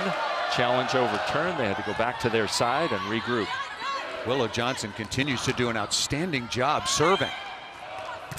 Veronica Stone to the floor. Does Minnesota, Hugh McCutcheon is going to take his second timeout.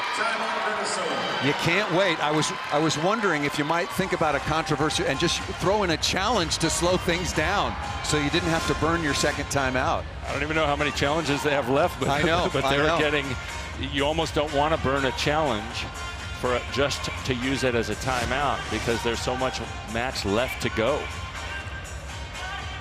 Veronica Stone has been fabulous. Quick off the floor, big arm. and loves to play against Minnesota. And I don't know if you heard, Paul, but on that last transition play, she screamed out to call the route. And that way she and her setter, August Raske, were clear as to how far behind the setter she'd run. They had a good connection. We saw one where the ball fell untouched on a set point in the second.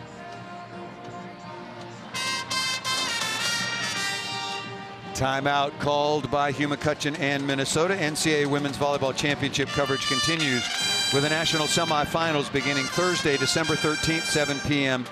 Eastern Time on ESPN. For more information on the NCAA Women's Volleyball Championship, visit ncaa.com, your home for all 90 championships. I want to get back to the slide. So at your level internationally, or at this level collegiately, you don't just have a slide out to the pin. You might have a slide in more than one spatial area away from the setter. Yeah, Stone runs to several spots. One is right behind the setter. The other is farther ones all the way out to the sideline. But the thing is, the setter is blind to where she's going because it's behind. So she has to call it out really loud. And she's doing a better job of it in this third set. Can't imagine that Minnesota has faced a larger deficit than 10-2 to start a set so far this year. Tough serve again. Tap to the floor. Boy, that was really close to being over the net. Some part of the ball has got to be above the top of the tape for Pittman to take a crack at that legally. Above the tape and across the net. And yes, there is legal play. A little, all you need is a sliver of the ball to break the plane, and you can attack it.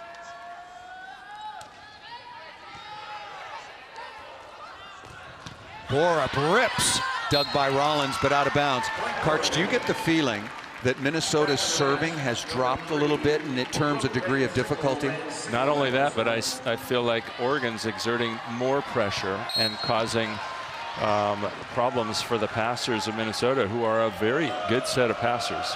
Here is Van Sickle. But that one is not a good pass. Hart's just going to have to wrist that ball in. Transition play. Stone throwing the ball in the middle of the court. That might have been a lift. Oh, whoa.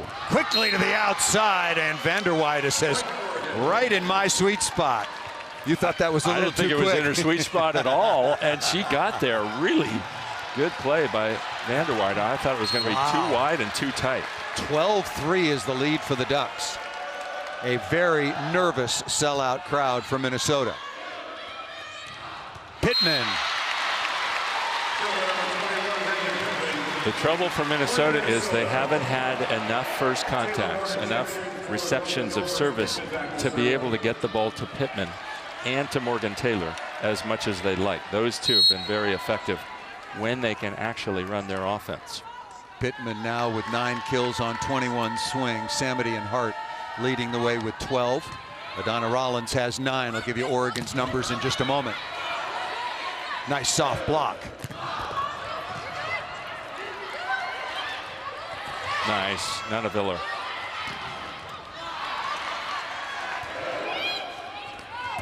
Hart wristing down the line to the floor. Kill number 13 for Alexis Hart. Veronica Stone with 14 kills. Willow Johnson with 11. Vanderweide with 11. August Raske, the setter, has 7.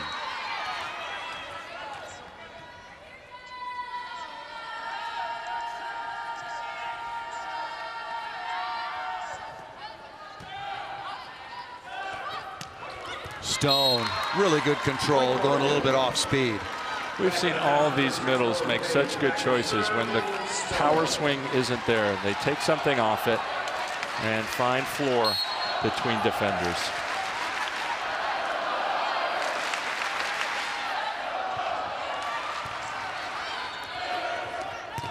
Alexis Hart, nicely done, over the top of the block.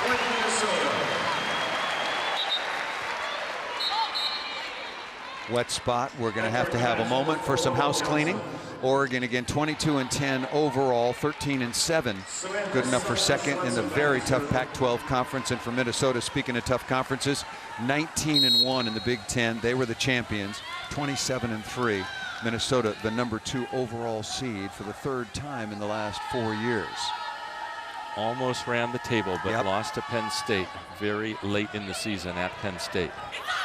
Making Vanderwide get down on the floor, and Alexis Hart on the ball handling error for the Ducks. Starts with a great choice by Seliger Swenson to serve short, cause trouble, and then Raski, a poor choice and placing the ball over the net.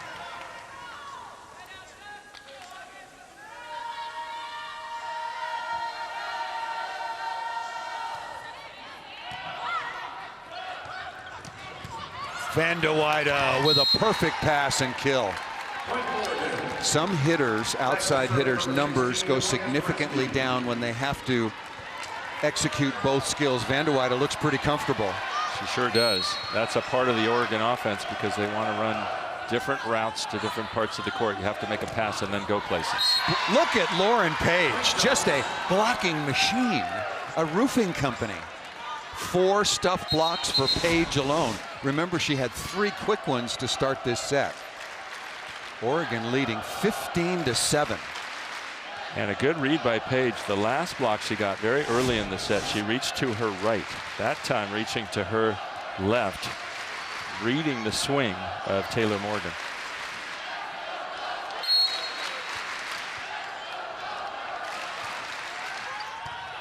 Uh-oh. And that's going to be a lift. Minnesota's staple of winning the serve and pass game has gone away momentarily. And this crowd here in Maturi Pavilion is very, very quiet. We talked to Hugh McCutcheon yesterday about the pressure of being not only the host team. They didn't know they were going to host the regional, but they knew they were going to have a really good team. And that the semifinals and finals were going to be in Minneapolis. He said, we dealt with that the first day of the season. Samity has been controlled nicely by Oregon here in the third.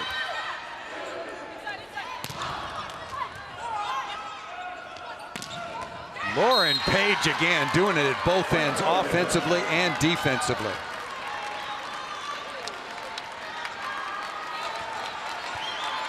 Minnesota 61-2 over the last 4 years here at home. Still got a long way to go. Down the line, Nuneviller with the dig. And that ball rejected by Taylor Morgan along with Samity. That's the first swing she's had since set point, set number 2. That's not crunch time. You're coming to me way too early. Wait till 38 all. Then set me a couple of times. There you go. Lauren Barnes, defensive specialist out of Naperville, Illinois, on to serve. Big lead for Oregon. Nice up. McGraw with a one-hand bandit. Oh!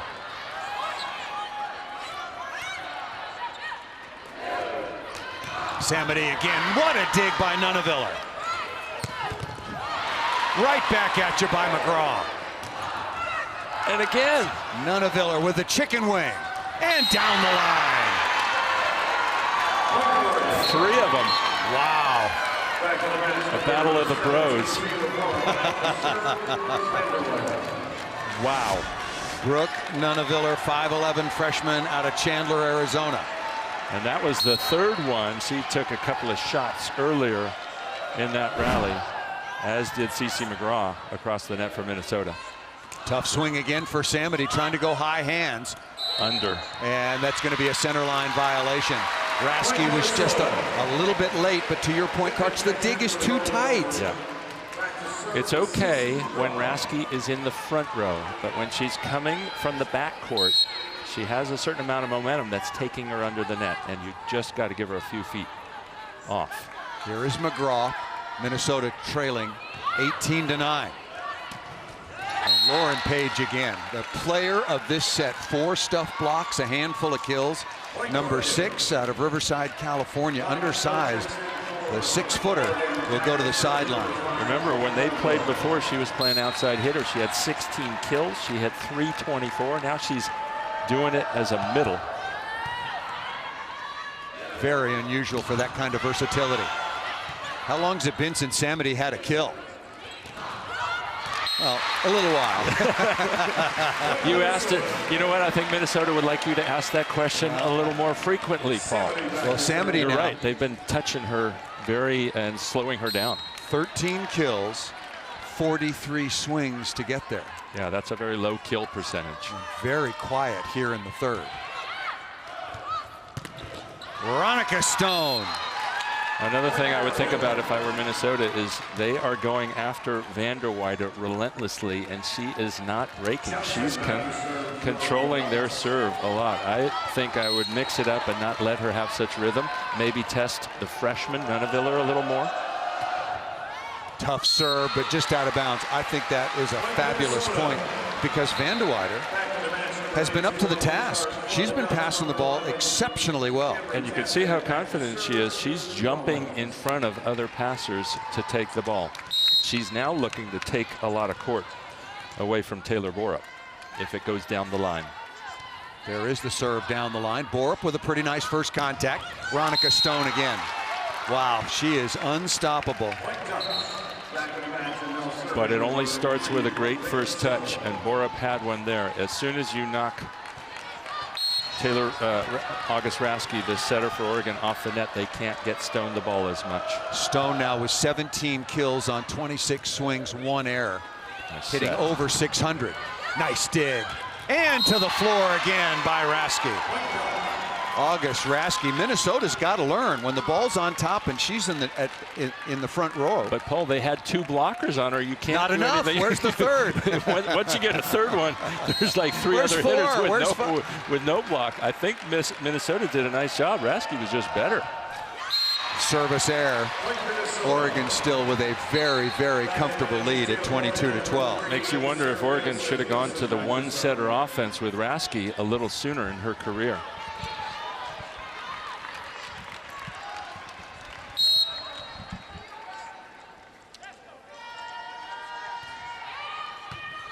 Good pass by Van Sickle.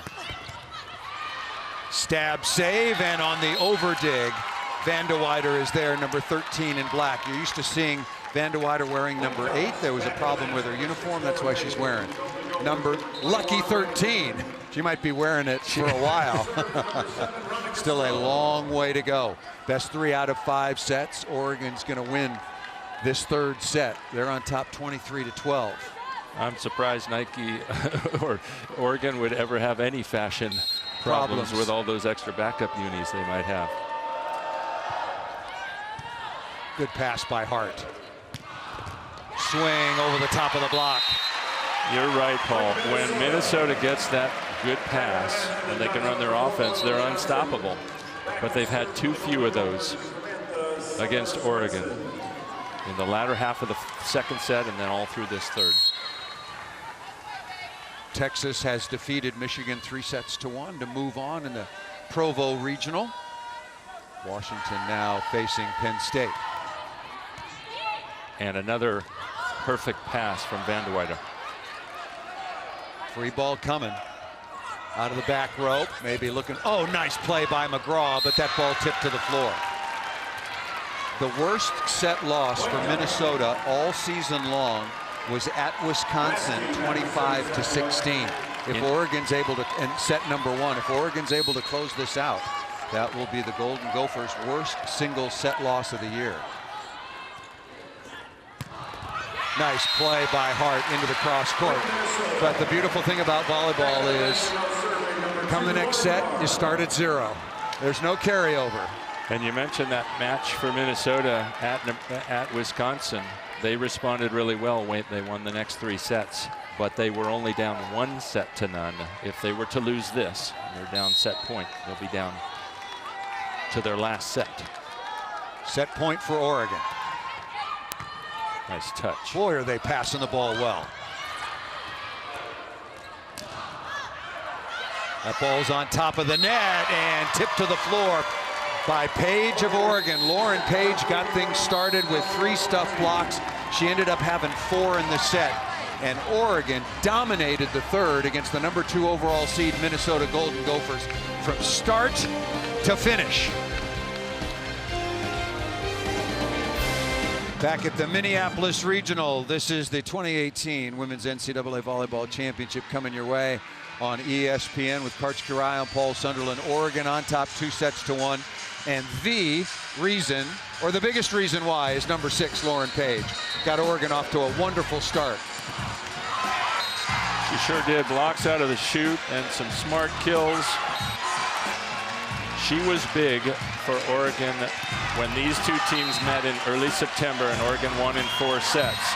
But she was playing a different position. So impressive to be able to play left side hitter, outside hitter earlier in the season, now playing in the middle. For Minnesota, one of their trademarks this year, offensive balance. But look at the Oregon Ducks. This is very similar to the box score and the final result back on September 7th in Palo Alto when Oregon upset then #1 Minnesota. And 4 attackers in double figures, led by Stone with 19. Absolutely, but Willow Johnson went off, Lauren Page with 16, and Lindsay Vanderweyde with 14 in that effort. I still wonder if Minnesota should mix up their serving more. They are not creating the chances they might be hoping for serving Vanderweyde.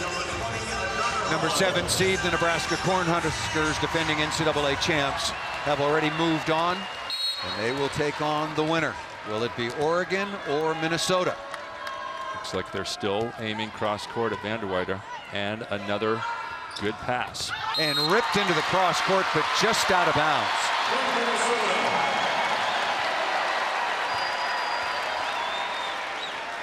How important is the start of this 4th set for both teams?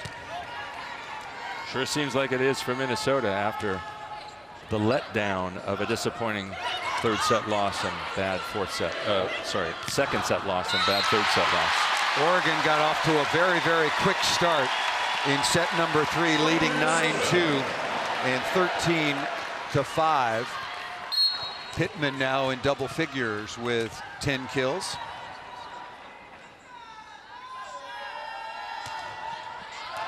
Ace serve. Oregon needs a timeout early. The crowd's right back into it.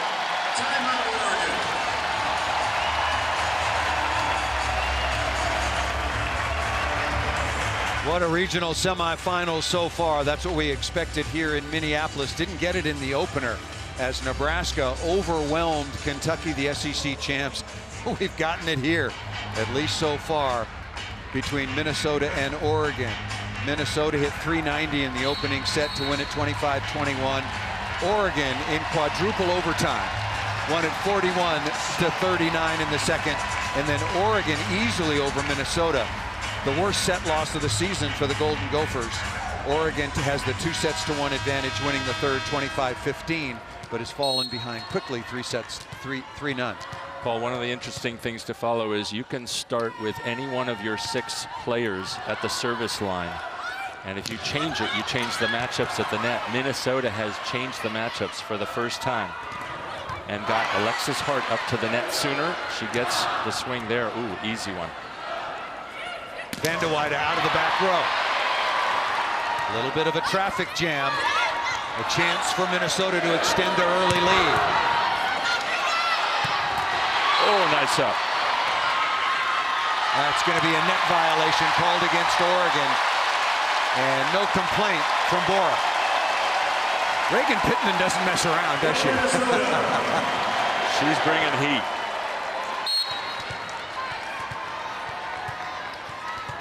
Pittman wearing number 21 in white, first team all Big Ten. Bora up off the edge of the block.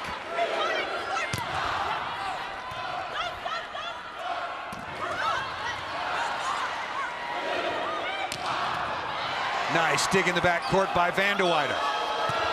And threw a small seaman down by Bora. Oregon needed that. Finally on the board. After all of that, it's 4-1. It's just underway. It's 4-1.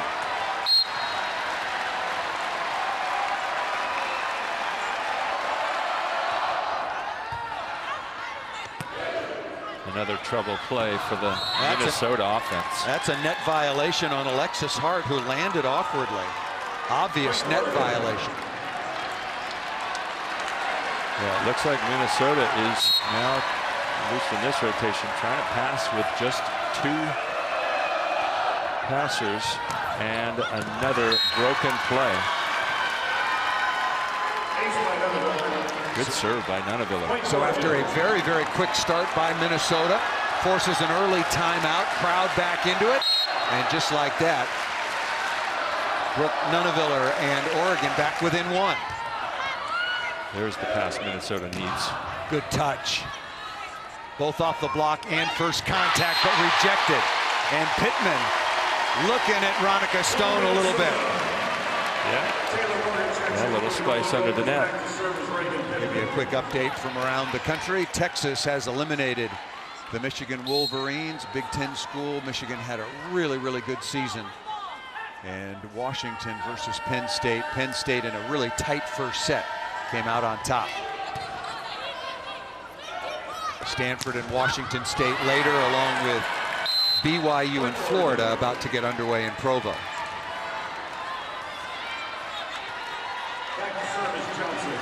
Willow Johnson, the daughter of the big unit, 5-time Cy Young Award winner Randy Johnson, and been serving well. Out of system again. Van de Weyde out of the back row and missed it.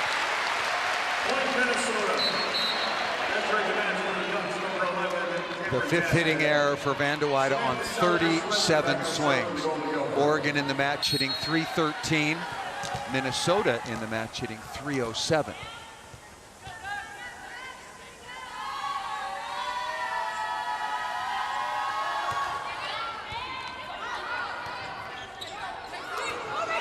Oregon doesn't get a swing. And Samity does off the edge of the block and out of bounds. Samity now with 14 kills. Yeah, both these teams having some passing troubles. Lots of great scoring chances thanks to the tough serving.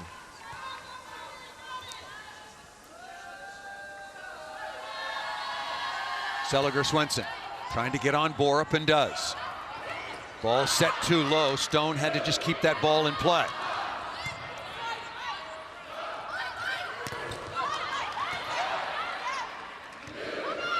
Samity inside the block and down.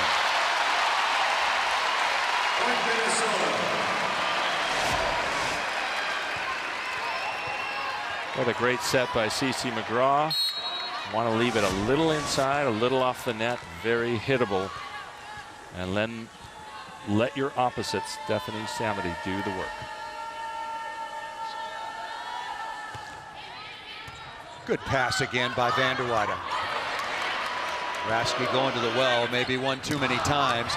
Good set again to the perimeter by McGraw, but that ball rejected off of Samity. Back to the young libero, CeCe McGraw, starting as a freshman. Hugh McCutcheon said that she's a savant. I mean, that's high praise. Wonderful instincts, reads the left side defensively very, very well. And what a key component to this Minnesota team, as has been Van Sickle, Brooke Van Sickle, coming off the bench and registers the ninth ace against Minnesota, a team that rarely gives up aces. At least at home court. Yeah. Coach McCutcheon was talking about away versus home. Minnesota 61-2 over the last 4 years in this building. That includes non-conference, conference, and postseason play.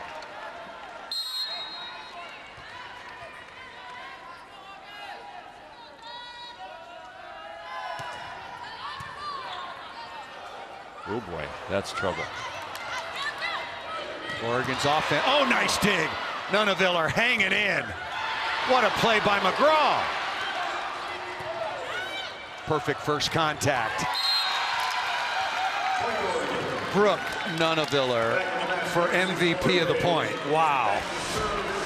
One of the things I like about what she does is how low she plays. When it came back, she got herself a perfect, and her team a perfect contact. 22 digs for the freshman for Oregon. Raske tipping that ball right on the sideline. How many kills is that for the setter? 9 kills for August Raske. Oregon back within 1.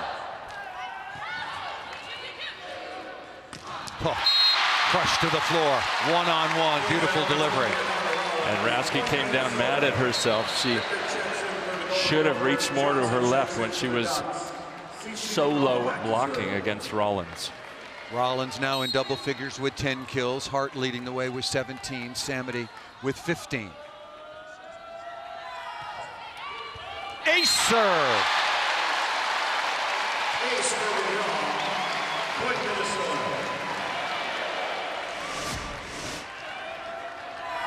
That's the kind of service pressure that Minnesota regularly exerts and certainly needs to force this match to go a 5th and final set. And again, Pittman. Oh, that might be worth a challenge. That ball looked like it was out of bounds. I thought it was. I thought it was out. But the number of challenges remaining are a big story.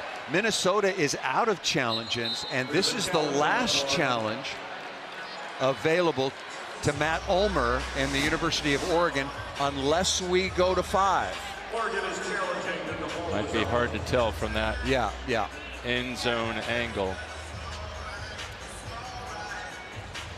Any part of the ball on any part of the line. That's really close. Again, the call was the ball was in.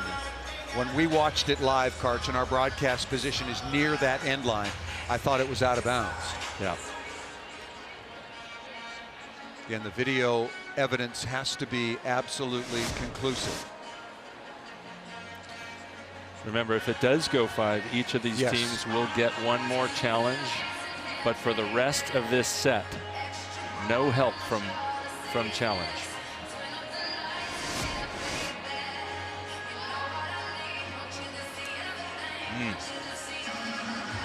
Once again, when I saw it live, I thought the ball was out of bounds. But that, to me, is not conclusive evidence to overturn the call. I think this call will stand. And then both teams are out of challenges.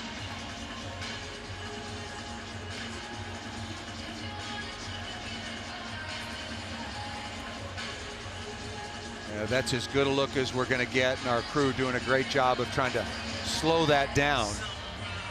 The ball can compress onto the line, but that's I just don't think you can overturn the call. Next week at the semifinals and finals, being told that we'll have cameras on the baseline and we'll have super slow-mo to help the officials get it right, which they do a vast majority of the time. This has taken a long time.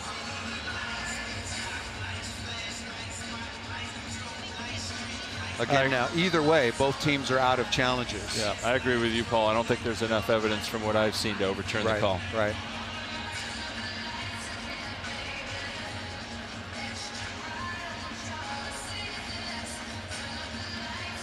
How about that rally in the Battle of the Bros again? Cece McGraw on one side. The level of play has just been fantastic. And Brooke Nuneviller on the other. And no matter who wins this match, you're going to see Kenzie Maloney. First team All Big Ten, fantastic libero for 7th-seeded Nebraska team that has already advanced to the regional final. This is taking too long.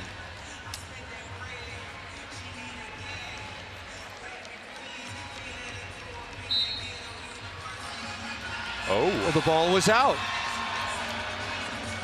Well, Matt Ulmer looks. Oh, yeah, she pointed the wrong way. Yeah, okay. Yeah, no wonder. Wow. Come on, you can't do that. let's Oops. That right. let's find a way to really Just upset kidding. the visiting coach. Just kidding. So both teams are out of challenges. Well, Matt Ulmer's being a good sport about it. He's laughing it off with the official. Good for him. Point stays on the board. Minnesota leading 12-8.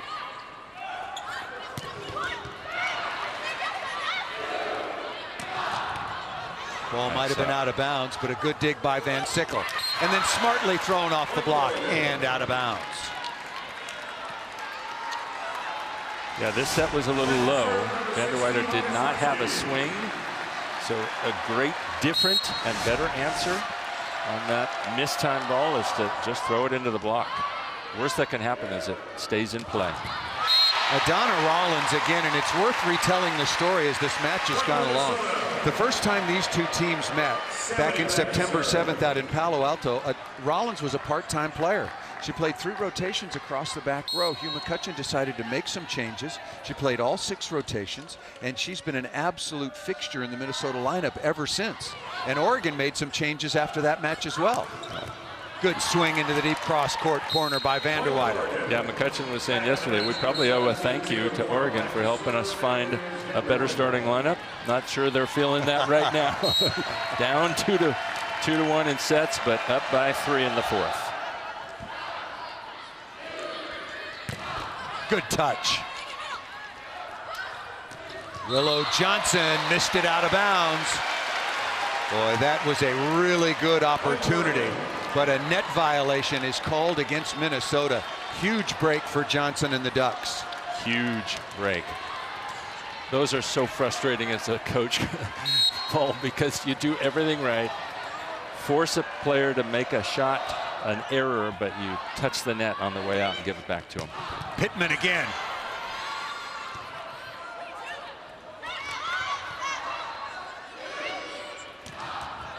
Oregon's going to get a good chance.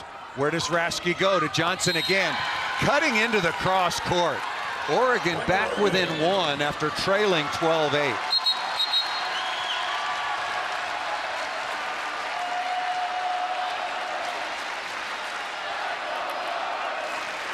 Four-1 run for Vanderweyde and the Ducks. Johnson's had a few fly wide cross court. Smart adjustment there by just taking a little off it. Stays in bounds. Pressure now on Minnesota. Short serve, wow. And just let the pressure off. We've seen a couple of pretty poor misses. First one by Van Sickle into the bottom of the net. That one also in the bottom.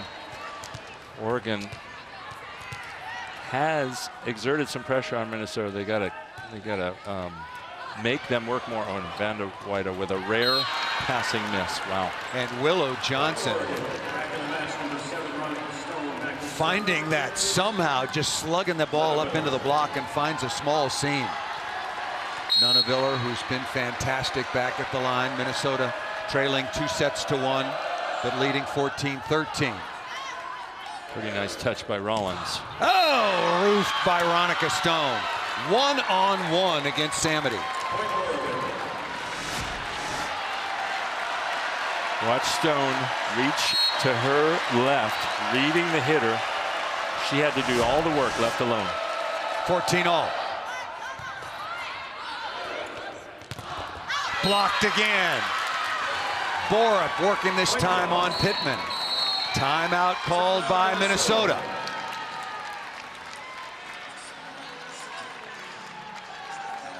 Oregon doing a wonderful job. They are toe-to-toe in serve receive with Minnesota and blocking. And you see that dynamic move that Borup's making. She's running and swinging her arms, making a swing blocking move, set up in the perfect spot. It is not easy to slow Reagan Pittman down. It all starts with a wing blocker setting up the block in the right spot, not going too wide, too close to the antenna, not leaving too much space down the line.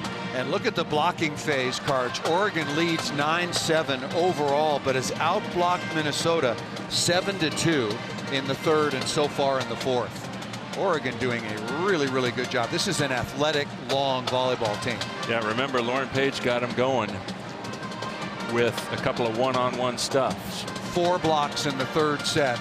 Lauren Page was 4 for 5 attacking and 4 blocks.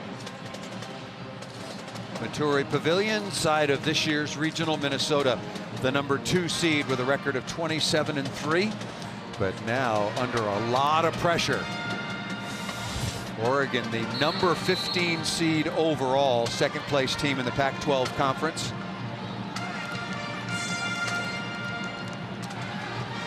Oregon put 8 teams into the NCAA tournament. 4 were still alive going into today's play. Coming out of the timeout, Nunaviller back at the line. Oregon with its first lead of the set. Another block. Veronica Stone along with Willow Johnson.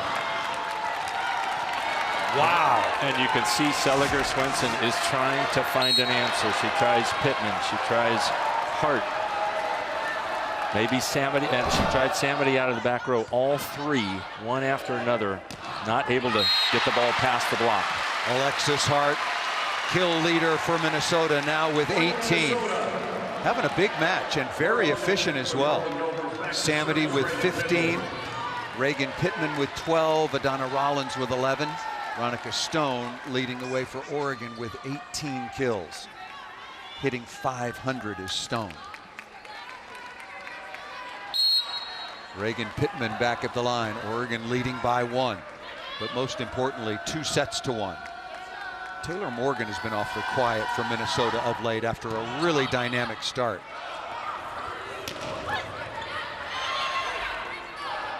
Out of the back row, Van de Weyden. Dug high up into, oh, that's a good, that ball ruled out of bounds. Really close, and remember, both teams are out of challenges. Good swing by Hart, missed it by a centimeter. That one, to me, looked more out than the other one. But no challenge unless they go 5. They'll each get one back. Hart off of Veronica Stone.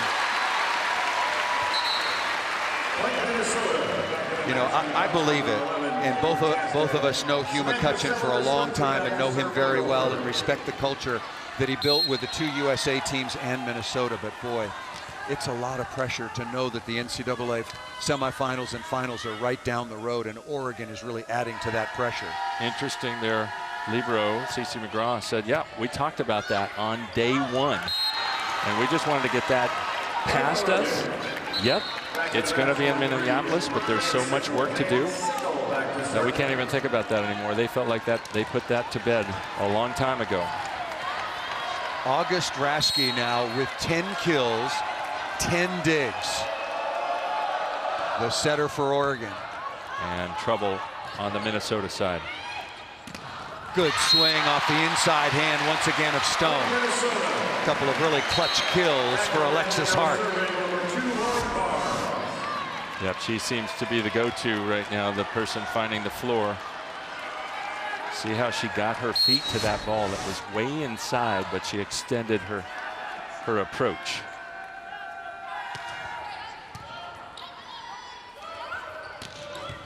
Stone is dug. Oh. A chance for the tie, not well set, touch off the block. Stone throwing that ball up into Rollins and Taylor Morgan, and Willow Johnson and now Veronica Stone have gotten a couple of really sloppy kills, but they all count as 1. This has been a good rotation for Oregon with Stone at the line.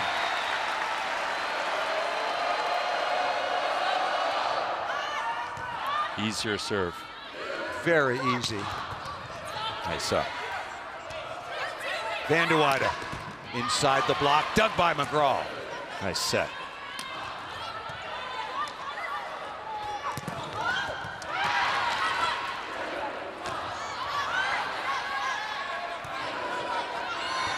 Samity taking some tough swings. They need her production.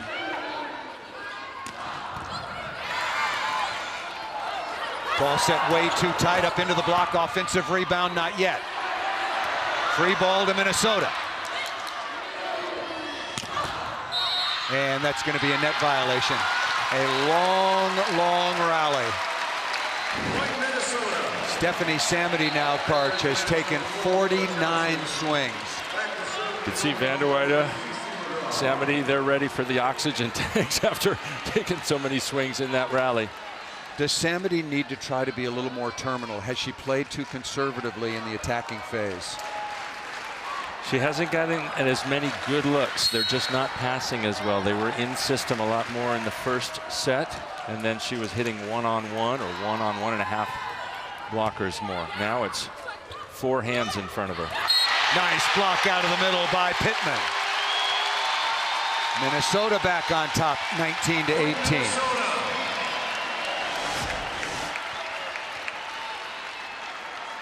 Remember that huge block Pittman had to save. the second set before they ended up losing. Give you the full stat line on Samity in just a moment. Ball handling error by Oregon. Stephanie Samity, the returning All-American for Minnesota, 16 kills on 52 swings, hitting .231. But if you look at her numbers on the year, hitting .290, so way below her average. Give Oregon a lot of credit. They have defended Stephanie Samity very, very well indeed for the University of Minnesota. Timeout called by Oregon. Minnesota back on top, 20-19, and this one going right down to the wire. Back with Karch Kirai, I'm Paul Sunderland. Thanks for joining us on a wonderful day of college volleyball around the country. Illinois and Wisconsin at the top of the bracket, two Big Ten teams, and at the bottom Nebraska and maybe another in Minnesota. How do you see the final stages of this set, and where does Minnesota go for offense? I think they're going to have to. They found some in Alexis Hart. Yeah. Remember, they have a good distribution, but they've had some struggles. They have to get. I think they have to go back to Samity a little, especially if they can get some more good first contacts and get her more daylight to attack. But all about serve and pass. I mean, that's the nature of the game, and Oregon has really held up for a long, long time. Alexis Hart, again, on the outside, has been really, really good for Minnesota, leading the way with 20 kills. Yeah, she works hard in transition, and we saw her early a few times in this match just go straight over the block. She's a very physical, like on that swing, a very physical left side hitter. But she gets her best attempts, her best looks, when Minnesota controls the serve of Oregon, which they're doing a better job, and that's why in this set, that's why they have a 1-point lead. There you see the match summary. Most points in a set under the current rules since 2008 was 41-39. There were 17 set points. McGraw continues to serve. Minnesota leading 20-19.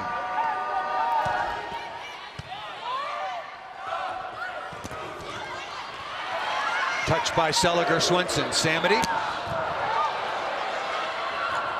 Rollins probably should have played that ball, but Oregon's not there. Wow.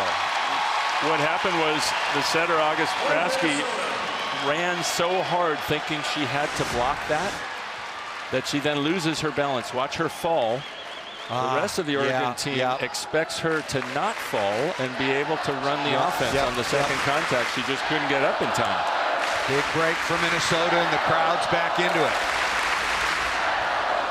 4-0 run for the Golden Gophers. There is Rasky. Good job setting and really offensive. 10 of 19.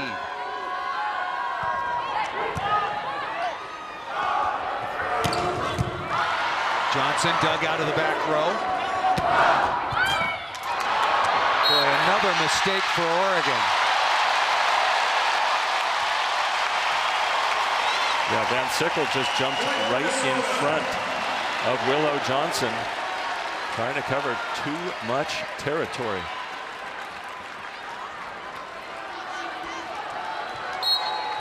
McGraw, a nice serving run, trying to add to a 4-0 run.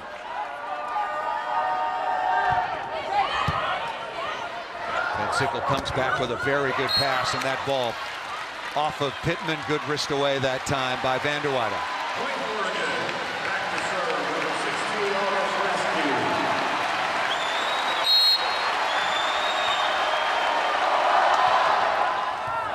Short serve, working on Pittman.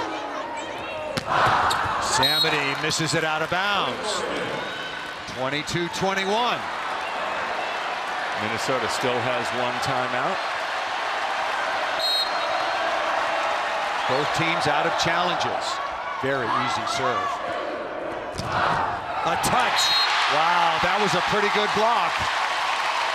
But Van Sickle couldn't get to it. Tough area right between areas 1 and 6. That ball found the floor.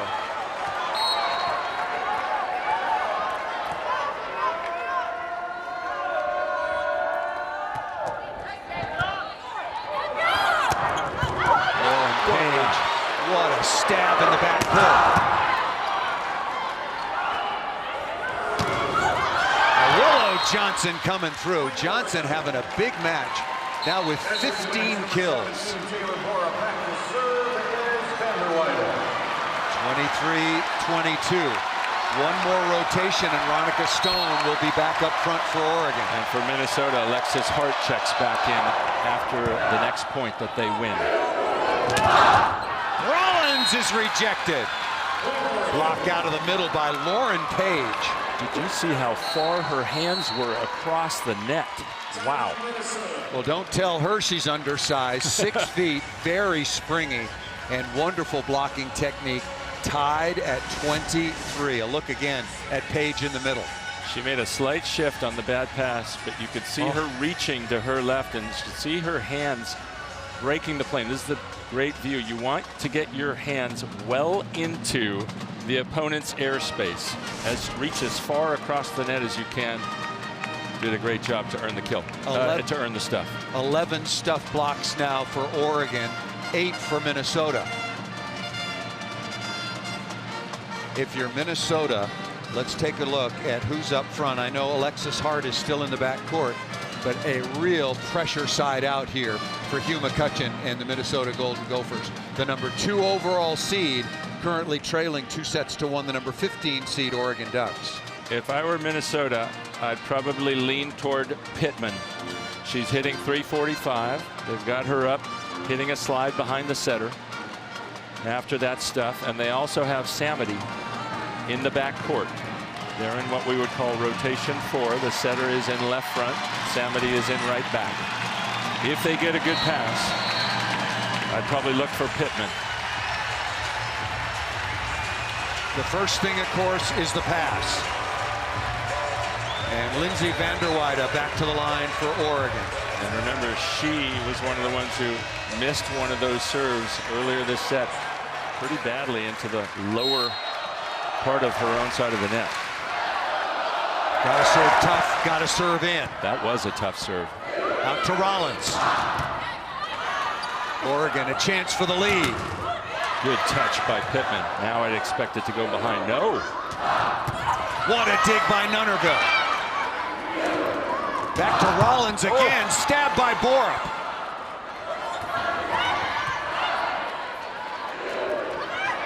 Pittman right side and missed it out of bounds. Match point for Oregon. Wow.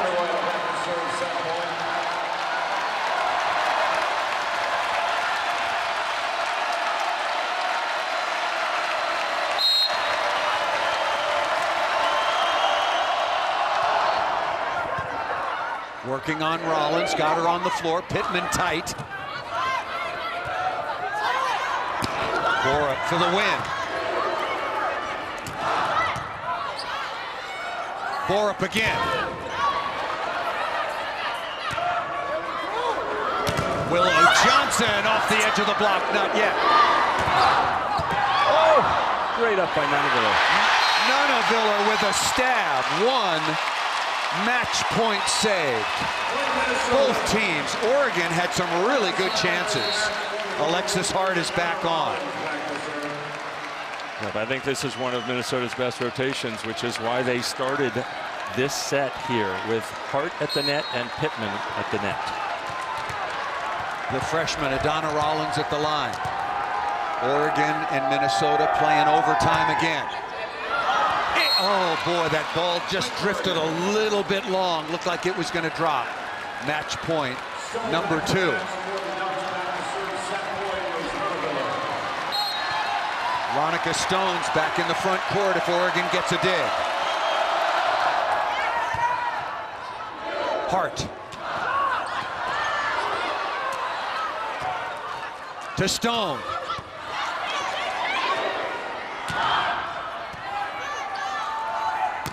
Stone again for the win.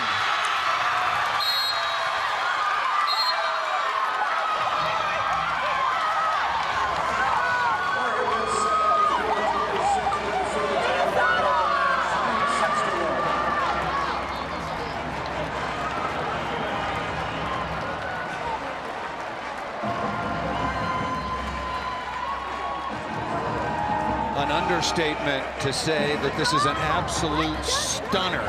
Not only is it a number 15 over a number 2, Karch, but in the last 4 years, Minnesota is 61-2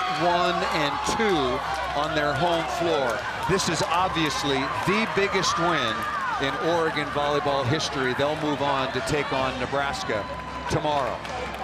And it all came down to that fight in the second set. 41-39. They got a call reversed after they had lost the set. Take a look at match point once again. You knew if Oregon got a dig, they were going to go to Ronica Stone. They forced it a little bit, but were able to get the ball to her a couple of times. Yep, they loved going to Stone in the red zone. Oh, what a job she did to create herself available in the gap. Ronica Stone finishes with 20 kills on 36 swings, and what a performance by the Oregon Ducks. Minnesota has to be so incredibly disappointed and devastated. Samantha Seliger-Swenson, the Big Ten Player of the Year, co-setter of the year. Her career comes to a close. What a match. 41-39 in the second, 17 set points. Couple of challenges. This match just had absolutely everything from start to finish. And this was the point that Minnesota thought they had won the second set, and that they then thought they had a 2-0 lead, ran to the other side of the net, assuming they were already changing courts, had to regroup, go back, and end up losing that second set. Oregon tied it at 1-all. What an incredible match and tremendous performance by the Oregon Ducks. A 15 seed over the number 2 seed in the tournament on Minnesota's home floor, 3-1. So the regional finals are set. It'll be either Illinois or Wisconsin, Nebraska or Oregon. Illinois and Wisconsin tomorrow at 4 Eastern time. Brooke Van Sickle was tremendous. Remember, a couple of swings at the end of the second set. And Ronica Stone, and congratulations to Matt Ulmer. There were a lot of people who said, wait a minute, he's not going to be the next head coach. He's going to be the head coach at Oregon for a long time, and deservedly so, and a wonderful moment with his senior all Pac-12 performer, Lindsey Vanderweider. Ronica Stone, 20 kills, Vanderweider 17, Willow Johnson 15, and August Raske, the setter, with 10 kills to lead the way for the Oregon Ducks.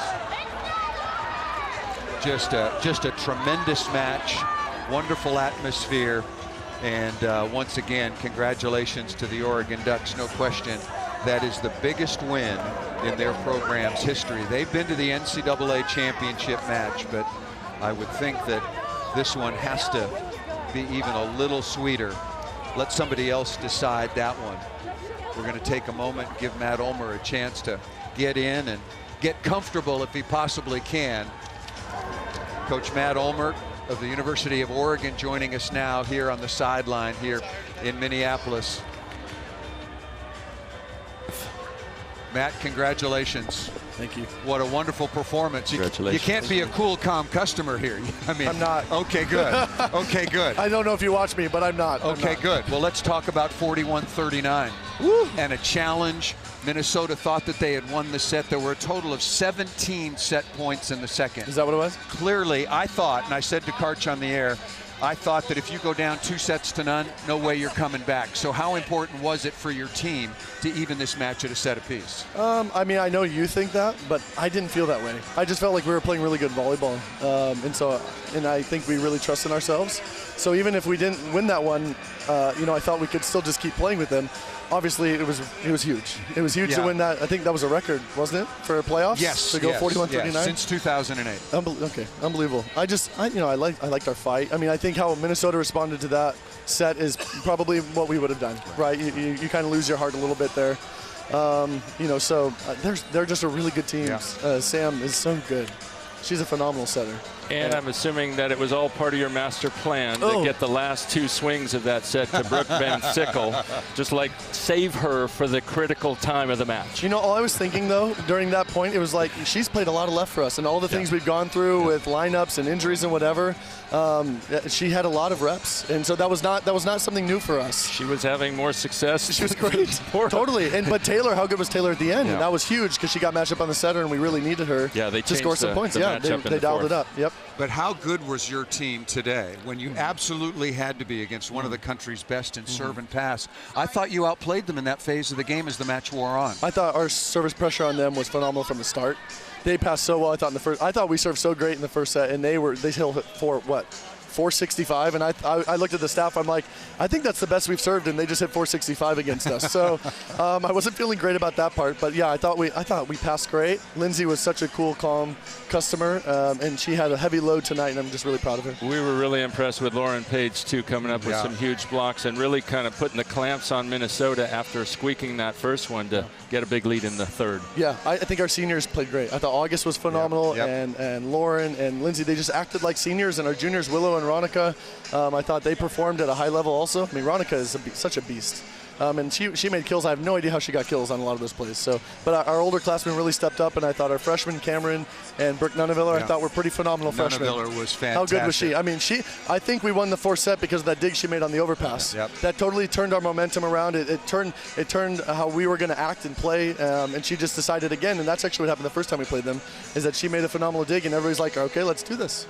Coach, congratulations. Thank you. And now you have to. Now it gets so much easier. I mean, you get Nebraska tomorrow. They look pretty good too, huh? But now it's on a neutral floor. Yeah. So we shall see. I'm not sure if we like that, but it's okay. Yeah, we'll you said you like playing on the road. We do. And for a chance for Oregon, came back to the national semifinals for the 2nd time and the first since 2012. Congratulations! A wonderful performance by your team. Congratulations. Thanks, guys. Well, this regional final is set here in Minneapolis. It will be the Oregon Ducks with a huge upset over the 2nd-seeded Minnesota Golden Gophers. They'll take on Nebraska tomorrow for Karch Kirai, Paul Sunderland. Thanks so much for joining us. Have a good evening.